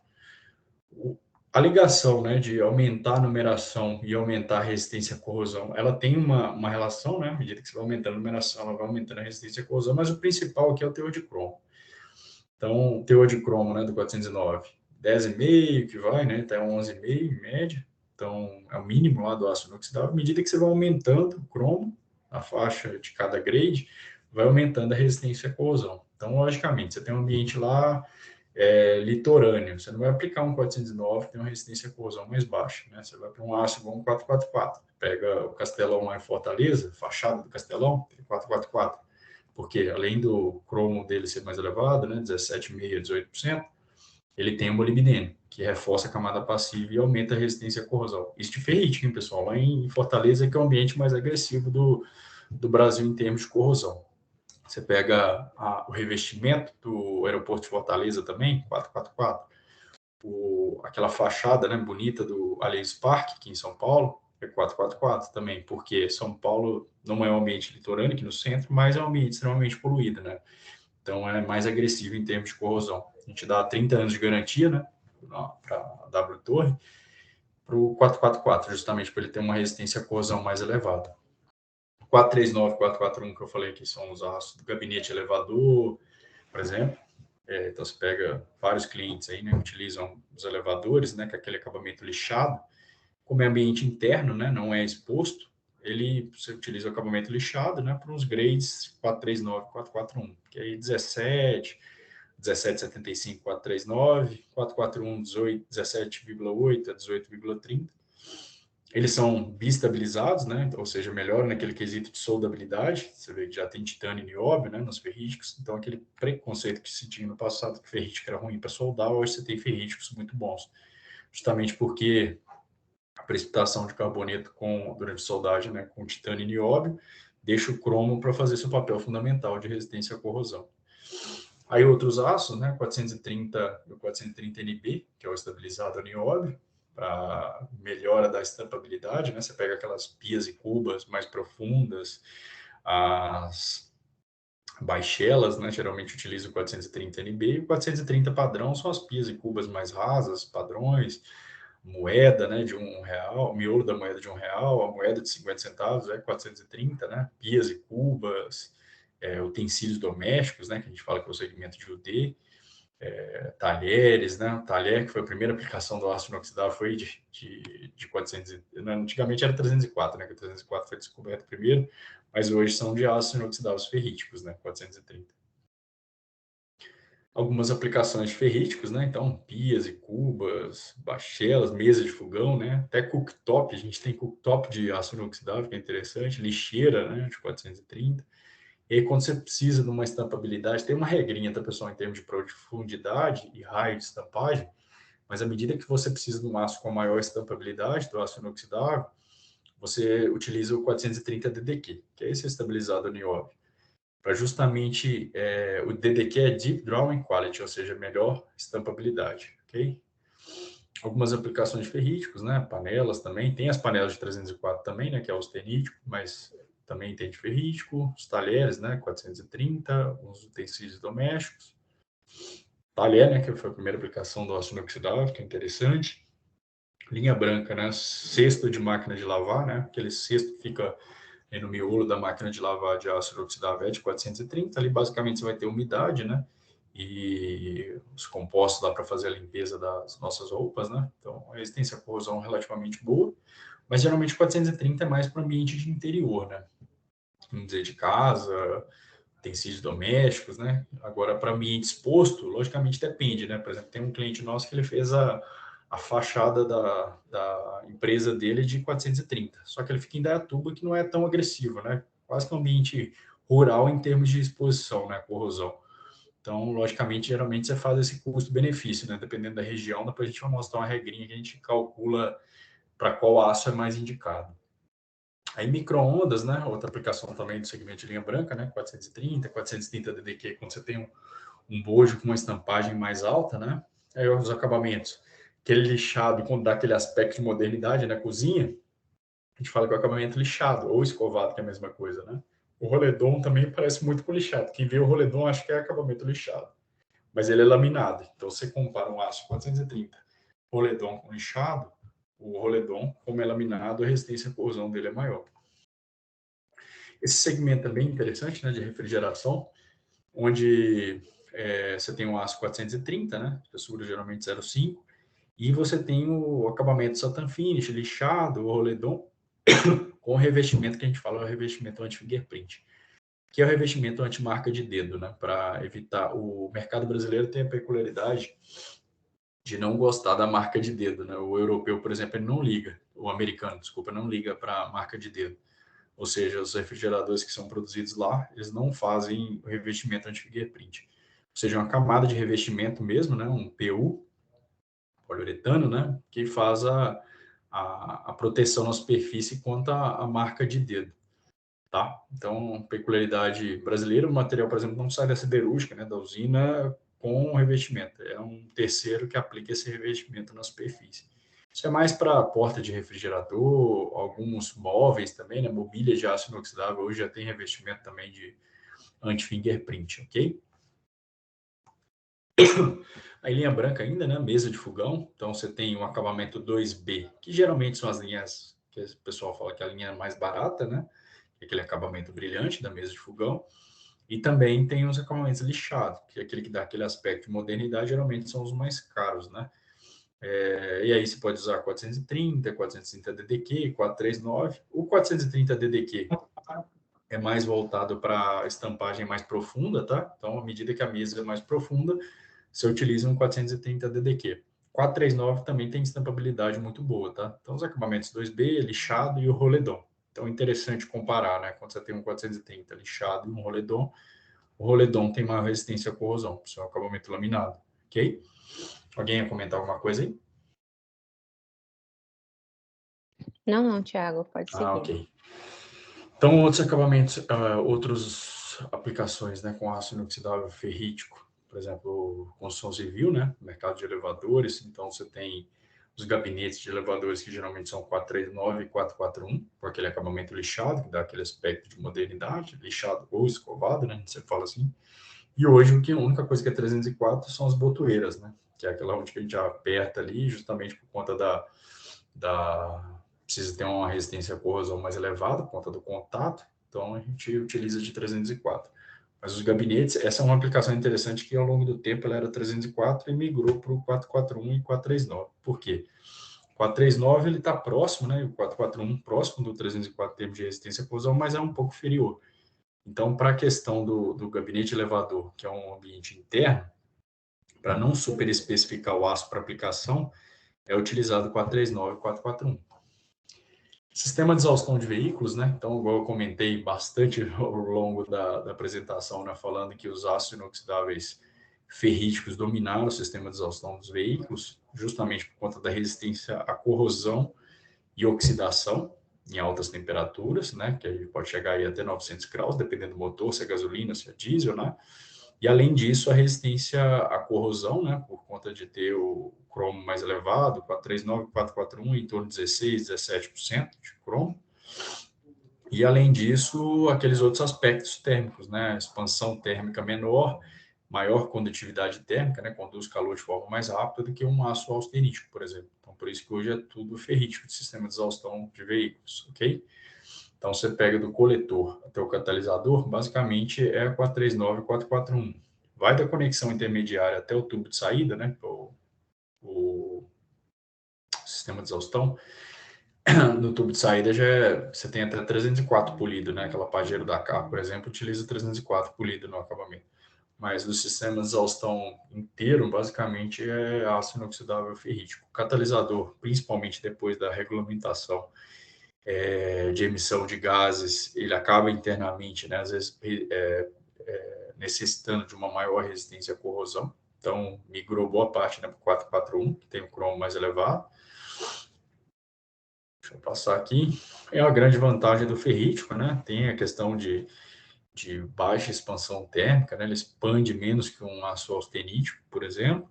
O comportamento dele é semelhante ao aço carbono, falando fisicamente, mas em termos de resistência à corrosão é mais elevada, né? Por conta do cromo, ter o cromo na composição química. Então, hoje, tanto veículos leves como pesados, boa parte é aço inoxidável ferrítico, 439, 441 e 409, os três principais. Falando do agronegócio, né, segmento que se consolida cada vez mais competitivo e dinâmico, né, no setor da economia brasileira. O Brasil é um dos principais exportadores de commodities agrícolas, né? Por que eu estou falando isso?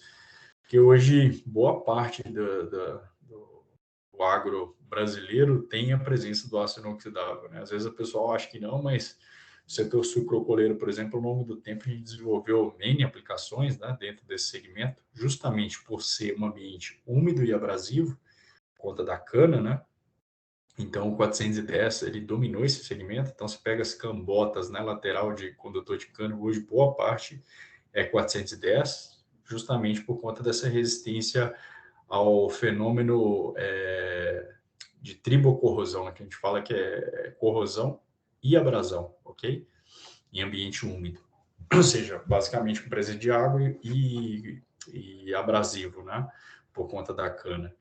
Então, aqui é só para se ter uma ideia, né? Cambota de 410 de aço carbono a 36, espessura original 9,50, você indo para uma de 410 com 6,35. 410 a gente tem 3 evoluções dele já, cada evolução dele, em termos de composição química, pouca mudança, mas em propriedade mecânica, bastante mudança. Ou seja, você consegue cada vez mais reduzir espessura, né? Por conta da propriedade mecânica mais alta. Então, nesse caso em específico, na Cambota, saiu de 9,50 para 6,35, ou seja, reduziu a espessura, reduz o peso do equipamento, né, que vai processar, por exemplo, a cana. Após 2 safras no A36 foi para 5,50, ou seja, redução de 4 milímetros. Então, você tem a perda de espessura, é um material mais abrasivo, né, por conta daquele que eu expliquei da questão do óxido de ferro. Você tem a abrasão, você vai perdendo aquele óxido e você está perdendo espessura ao longo do tempo, né? No aço inox 410 não, porque ele tem essa resistência ao fenômeno corrosão e abrasão em ambiente úmido. Esse é o mesmo fenômeno que fez a Vale migrar também boa parte da sua frota de aço carbono 36 para aço inoxidável, né? Aumentando a resistência ao fenômeno tribocorrosão e também de redução de espessura, né? E redução de peso, consequentemente. Então, aqui é só uma lateral do esteirão de cana, né, em aço carbono, totalmente corroída, né, na superfície, é de 410, mesma época após entre safra. Algumas outras aplicações, né, vagão forrageiro, por exemplo, onde a gente conseguiu reduzir a espessura, né, de 3 a 4,75. Então, você reduz a espessura frente ao aço carbono, né? Uma coisa que às vezes o mercado explora pouco no aço inoxidável é a redução de espessura, porque você tem mais liga, né? Tem propriedade mecânica mais elevada, você consegue também reduzir a espessura, né? Porque na parte de redução de peso é importante. Aí algumas outras aplicações típicas, né? Distribuidor de fertilizantes e adubos, né? Você tem lá a Stara, Jan, que utilizam 304, aí já é austenítico, né? Justamente para os fertilizantes ter uma necessitar, né, de uma resistência à corrosão mais elevada, geralmente é 304. Frigorífico, né? A indústria frigorífica é extremamente ampla para o aço inoxidável, né, por conta da baixa rugosidade, resistência à corrosão mais elevada, né, facilidade de limpeza por conta da baixa rugosidade também, atrelado, né, acabamento 2B, polido, mais utilizado, para evitar contaminação na superfície, né. Indústria de laticínios, né, aí você vai desde áreas de processo, como pasteurização, refrigeração, purificação, estocagem, né, essa questão de asepsia do aço inoxidável é importante para esse tipo de aplicação. E a gente entra na mineração, aquele fator que eu expliquei para vocês, né, da tribocorrosão, né, corrosão ligada ao desgaste, ela é importante para o aço inoxidável, né, você pega os vagões, quando foram desenvolvidos em aço inoxidável, tinha um fator interessante. O aço carbono, quando ele oxida, né, ele forma ferrugem, e ao longo do tempo, né, por conta do descarregamento do minério, você vai perdendo esse óxido e ao longo do tempo você está perdendo espessura, né? Então, você tinha esse desplacamento e depois com a presença do minério, que é extremamente abrasivo, você ia perdendo espessura e principalmente nas laterais você começava a carregar peso morto de minério, né? Ou seja, o minério começava a entrar ali nas laterais, você estava carregando minério no vagão, né? Deixando o vagão acabando mais pesado também, além da resistência à corrosão ser mais baixa. Então, a vida estimada, né, de 5 a 7 anos no vagão de aço carbono. O aço inox ele não sofre no 410, com esse fenômeno, né, de oxidação e abrasão. Ele resiste aos dois fenômenos. Então, tem uma vida estimada, né, de 35 a 40 anos. Interessante, quando foi desenvolvida essa aplicação, foi em torno de 95, 96, e por conta do vagão sujar a superfície, vamos dizer assim, eles acharam o vagão, né, propriamente dito, depois de uns 10 anos, e basicamente foram fazer a limpeza e pela coloração, né, descobriu que era o vagão, né, o protótipo que eles tinham testado em aço inoxidável. E aí veio todo esse estudo por trás, né, do fenômeno de tribocorrosão, e verificou que o 410 para ambiente úmido, ou seja, ambiente com água e abrasão, ele é melhor que qualquer aço carbono. Logicamente, não é um ambiente agressivo, né, com, por exemplo, aço sulfúrico, não nada nessa linha. É ambiente úmido e abrasivo. Então, já trazendo para outra aplicação com esse mesmo ambiente, né, de umidade e abrasão, é o caminhão betoneiro.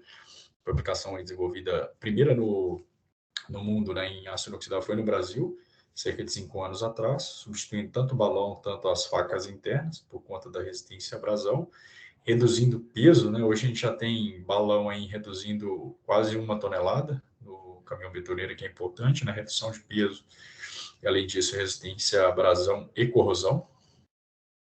E algumas outras novas aplicações, né? De aços inoxidáveis, por exemplo, a gente tem os tambores que a gente desenvolveu em aço inoxidável ferrítico 430, para questão de logística reversa, ou seja, diminuir o descarte do meio ambiente. Aí você já traz outra aplicação, que são os canudos sustentáveis, né, que a gente hoje já tem regulamentações já tirando o canudo plástico do meio ambiente, justamente por conta do descarte, né, nos mares, que todo mundo sabe o impacto, e além disso aumentando a resistência à corrosão, né, vida útil ao longo do tempo. Caminhão de lixo, né, o assoalho, que sofre com a corrosão lá no aço carbono, né, você vê o aço carbono todo perfurado ali, e o vazamento do chorume no asfalto, e essas empresas são notificadas, né, tomam multas por conta disso. Então, a gente realizou o desenvolvimento, né, do assoalho do caminhão de lixo de aço inoxidável para aumentar a resistência à corrosão e evitar que o chorume vaze no asfalto, né, essas empresas tomem multas, né, são algumas aplicações interessantes.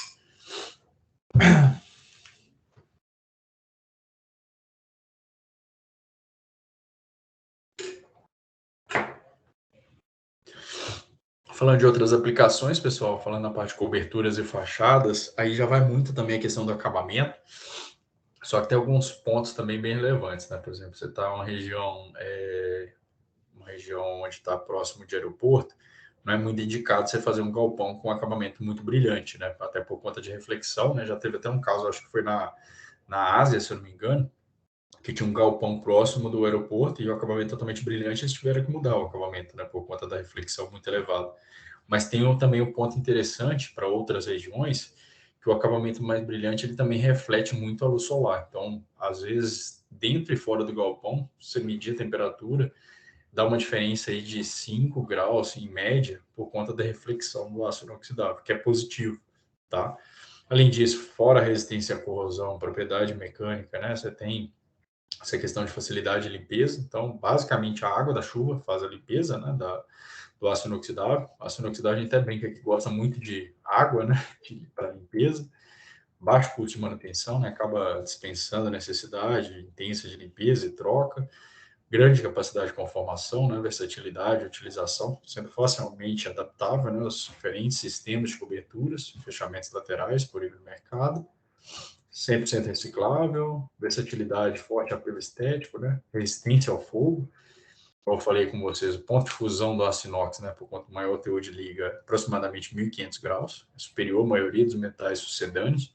Muitos materiais que foram tentar substituir o inox, né, às vezes mudando o acabamento, mas é outro tipo de produto, eles não passam por conta do ponto de fusão, né? Para algumas aplicações, por exemplo, elevador já teve consulta, mas a resistência o ponto de fusão do aço inoxidável é bem superior, né, a outros produtos. Reflexão de calor, né, superfície lisa e reflexiva do inox confere ao material excelentes propriedades de reflexão de calor, que é um ponto que muitas vezes as pessoas não exploram, né, em termos de aplicação, falando assim. Especificação técnica, né, igual a gente vai ver o ambiente, a gente sempre considera que à medida que você está descendo, né, você está aumentando a resistência à corrosão. Parte no 430 até um 316, Você tem os ambientes, né? Rural, urbano um pouco contaminado, urbano poluído, muda, tá, pessoal? Porque aí você tem presença de indústria, os polos urbanos aí, né? Igual São Paulo, geralmente é mais contaminado, igual a gente geralmente indica mais 444, 439, 441. Por exemplo, já tive alguns clientes que fizeram galpão em São Paulo de 439, fachada. E no interior, por exemplo, né, que a gente considera um ambiente mais rural, né, vamos dizer assim, já vi fachada de 430. Aí você pega ambiente, por exemplo, litorâneo, é mais 316, 304, né? Pegando aqui as aplicações, por exemplo, prédio da Vivo, lá no Rio de Janeiro, é 316, polido. Você pega, igual eu falei, o galpão do cliente nosso, que é no interior, é 430. Aqui em São Paulo, 439, né? O próprio Allianz Parque, que é São Paulo, que é mais poluído, 444. Então, logicamente, tem alguns pontos interessantes nesses asteriscos aqui, dependendo da região. Você pega, por exemplo, o polo industrial, depende qual que é o meio, né, para você definir ou não o aço inoxidável. Aí a gente vê qual que é a concentração, qual que é a temperatura e tenta indicar o aço inoxidável mais indicado para também não fazer uma super especificação. Ou seja, você colocar um 316, onde a resistência à corrosão tem que ser média, não precisa ser tão alta. Então, são algumas avaliações que a gente faz, né, na parte de área de aplicação. E aí, igual eu falei com vocês, alguns clientes, né, esse de Indaiatuba que utilizou em 430, é bem grande, né, o galpão deles, então a fachada, a cobertura lateral é de 430, ambiente que não é tão agressivo, né, em Indaiatuba, já tem 4 anos. Esse em Ipiranga, no Ipiranga aqui em São Paulo, né, de 439, ambiente mais poluído, né, no centro de São Paulo, então já tem 10 anos, né, com 439. Esse já mais antigo, tem 15 anos, de 301 e 304. Então, a cobertura aí 30 toneladas, né, telhas e calhas em aço inox. Fica bonito, né, e tem essa questão de maior reflexão do calor, né, tem o acabamento também, né, menor rugosidade, adere menos depósito na superfície, ou seja, a própria água da chuva faz a limpeza. O Allianz Parque, que é esse próximo, acabou coincidindo, ele foi desenvolvido pelo arquiteto Edu Rocha e foi desenvolvido juntamente com nós da Peram, que ele pensou no design, né, em formato de cesto, porque o aço inoxidável tem uma resistência à corrosão mais elevada e a própria água da chuva faz a limpeza da fachada, né? Você não tem limpeza periódica na superfície. Basicamente, a limpeza é por conta da água da chuva, né, formato de cesto, e a gente dá 30 anos de garantia, né? Então, você tem um grade mais elevado, né, por conta de ser São Paulo, então 444, que tem o molibdênio e reforça a camada passiva, né, e, consequentemente, maior resistência à corrosão. Castelão também, 444. Aí já o aeroporto de Fortaleza, né, fachada também 444, tem maior resistência à corrosão, pensando que Fortaleza é o ambiente mais agressivo em termos de corrosão no Brasil, né, por conta do ambiente litorâneo e também ser um polo industrial, que acaba gravando, né? E esse já tem mais de 15 anos, tá, pessoal? Essa fachada do aeroporto, quando vocês descem lá, vocês podem perceber que é 444 na fachada. Aí você pega outras aplicações, né? Estações de metrô aqui na Faria Lima, no Butantã também, de 439, né? Acabamento lixado para dar aquele aspecto de modernidade no ambiente. Aí você tem outras aplicações, né? Metrô, né? 430, 304, 2B e polido, né? Aplicações corrimão, banco, catraca, revestimento externo de coluna e pilastra.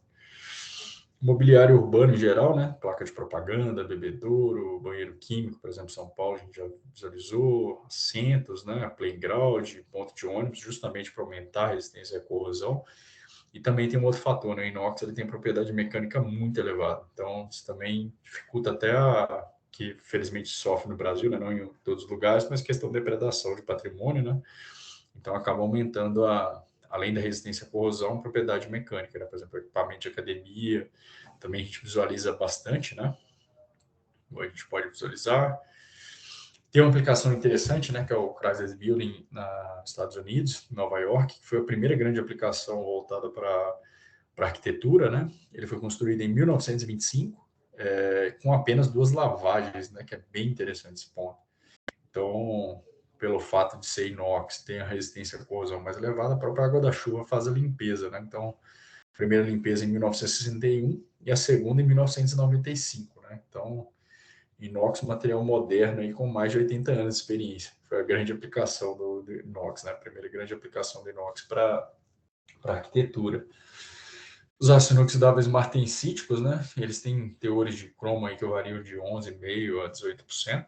Eles são peculiares, vamos dizer assim, né? Porque ele tem o teor de carbono mais elevado na composição química, e esse é o elemento principal para contribuinte para a questão da temperabilidade, né? Geralmente ele sai da usina como ferrítico e é transformado nos clientes através do processo de têmpera em aço inoxidável martensítico, né? Então eles são endurecíveis por tratamento térmico. Os austeníticos, por exemplo, eles são endurecíveis por conformação a frio, ou seja, à medida que você está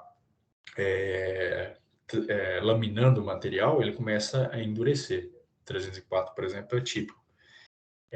Os martensíticos não, eles já são endurecíveis por tratamento térmico. Então, eles têm a principal característica elevada dureza, né? Você vê que os grãos deles são alongados, totalmente diferente.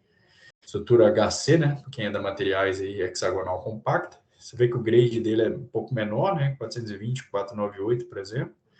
420 ele é utilizado tanto para as facas profissionais, facas do dia a dia.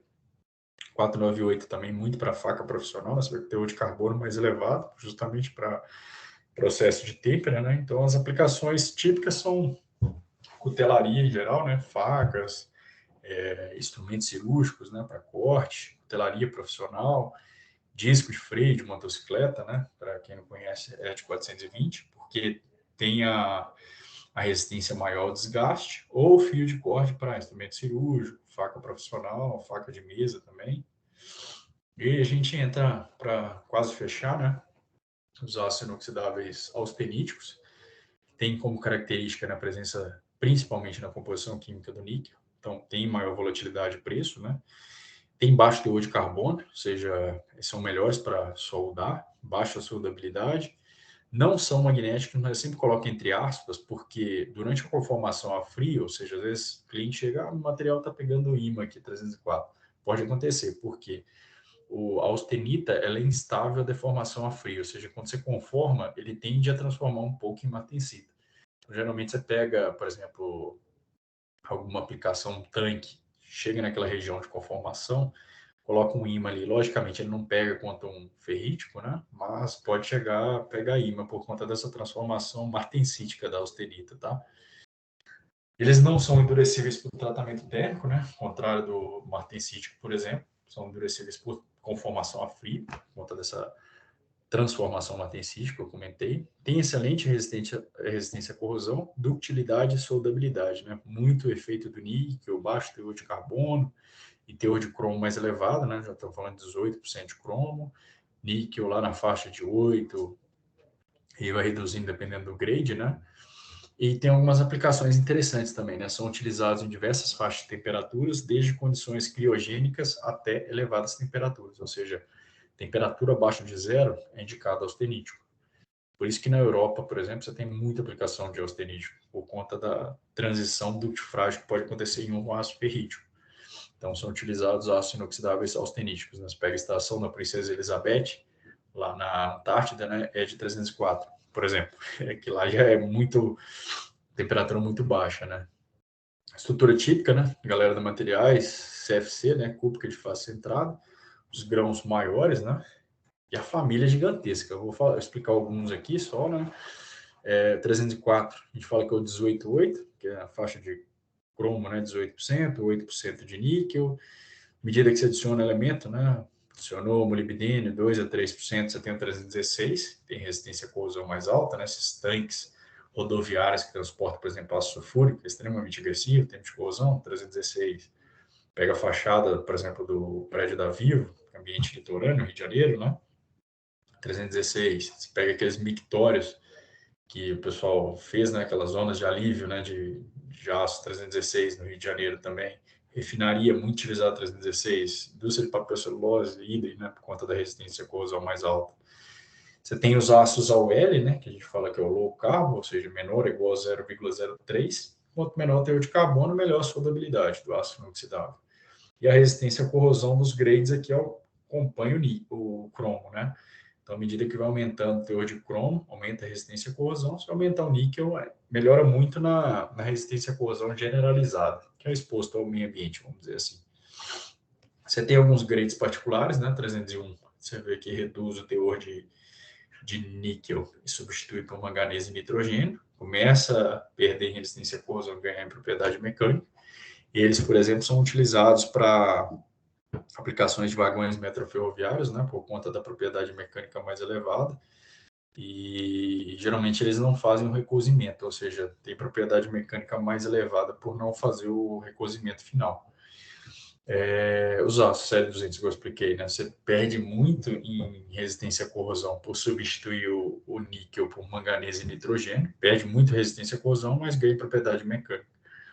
310, a gente pode ver, né, 24 a 26% de cromo, 19 a 22% de níquel, né? Você vê que o níquel e o cromo dele, o teor de liga dele é muito elevado. Esse aço é para resistência à oxidação em altas temperaturas, né? Falando aí de quase 1.100 graus, ele resiste. É o nosso aço inoxidável refratário. Algumas dessas ligas, né? Então, à medida que você vai aumentando o cromo, aumenta a resistência à corrosão, níquel idem. E se você adicionar elementos, né, como 316, você tem molibdênio, melhora ainda mais a resistência à corrosão, porque reforça a camada passiva, né? Então, aquele ponto de que o molibdênio ele dá aquele upgrade em termos de resistência à corrosão do aço inox 317, continuação 316 aumentando para 3% o molibdênio, além do cromo e o níquel, né, logicamente. Aí algumas aplicações do 304, vou beber um pouquinho de água, pessoal.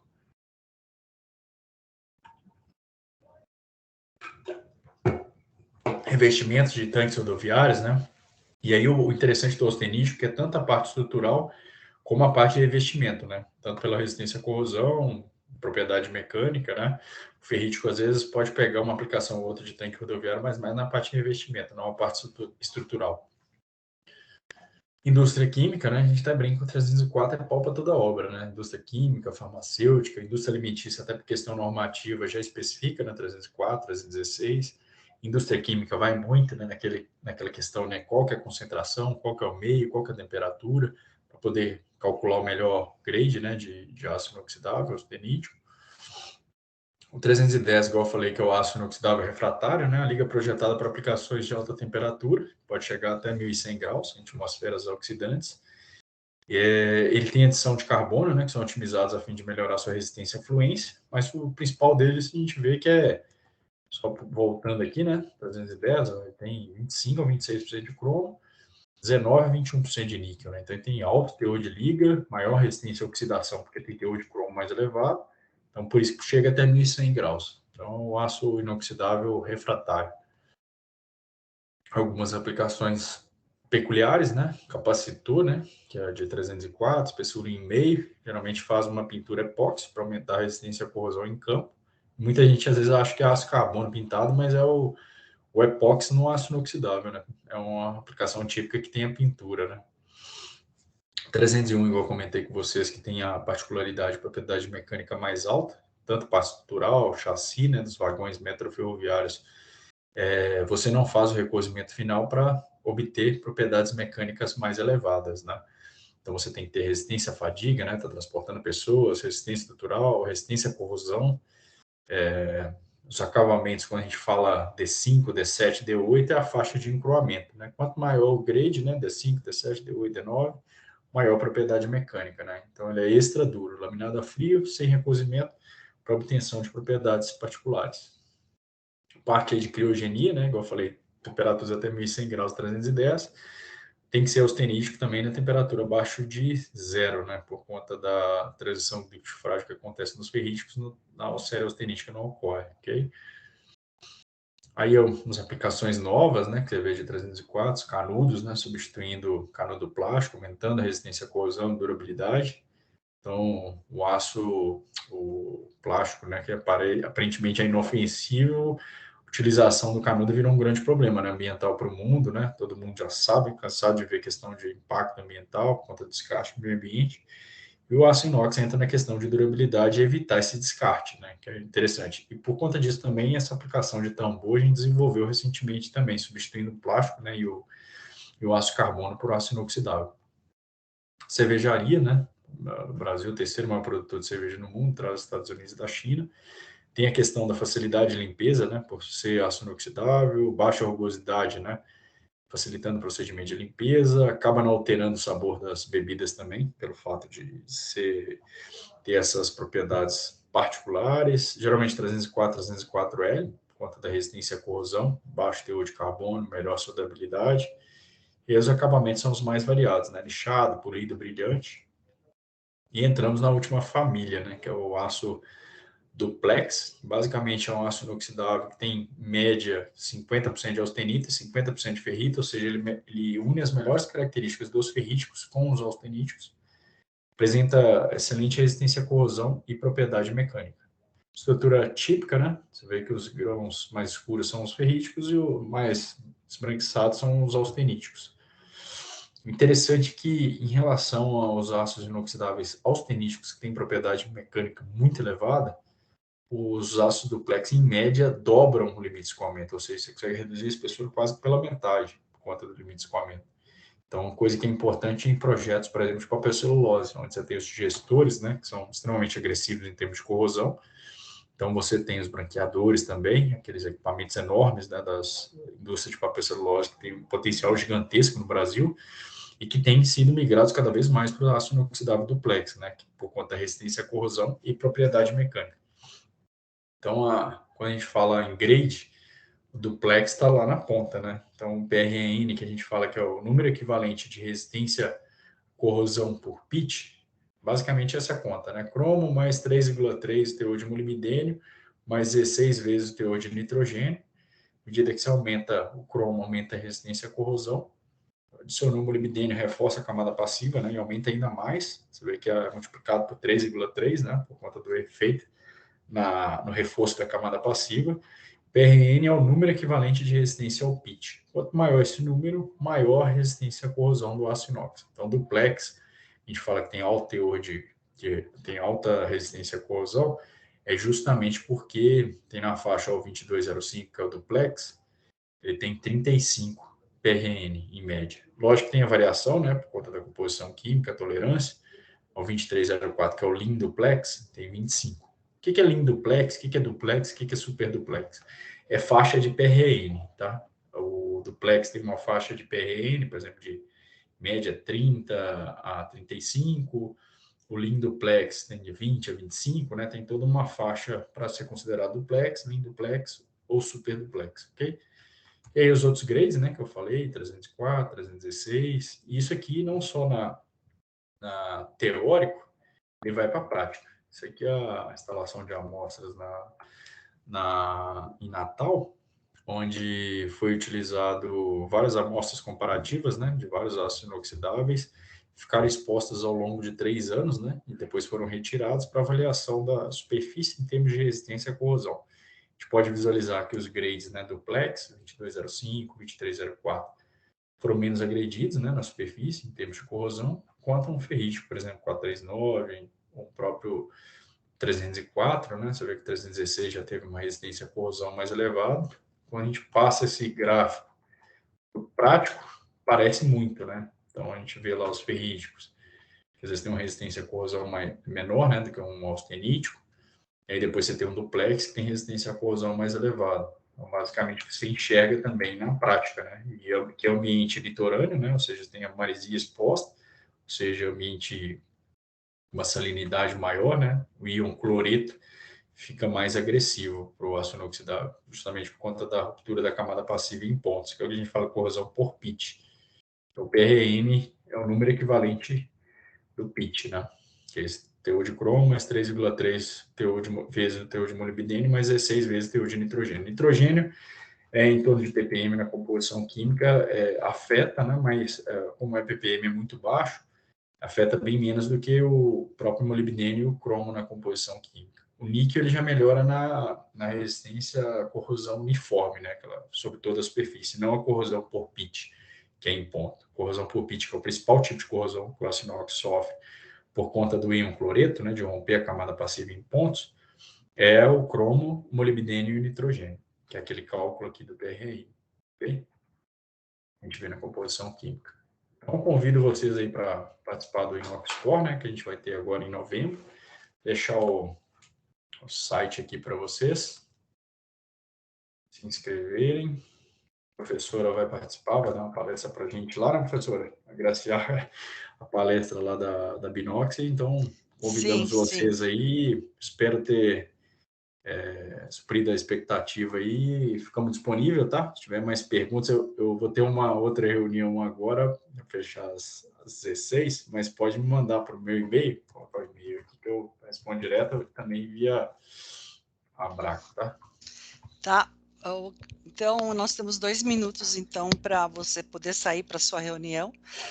Tiago, eu estou orgulhosa de você, porque eu acho que você está, cada vez que eu assisto a sua palestra melhor, eu realmente estou bastante orgulhosa.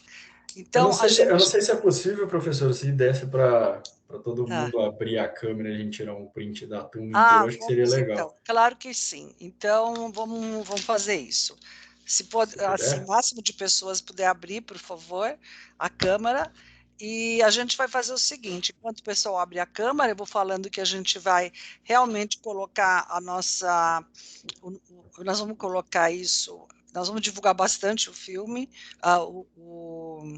a palestra gravada, e a gente tem certeza que quem assistiu vai ficar extremamente satisfeito. E nós vamos dar uma boa. A gente vai colocar, eu vou falar com o Carol se a possibilidade de colocar, inclusive, visível no site da Abraco. Eu acho que a gente pode encerrar, então, a gravação, né, Zepi e Sim, Thiago, a né? gente já pode encerrar. Vou encerrar aqui. Isso, e aí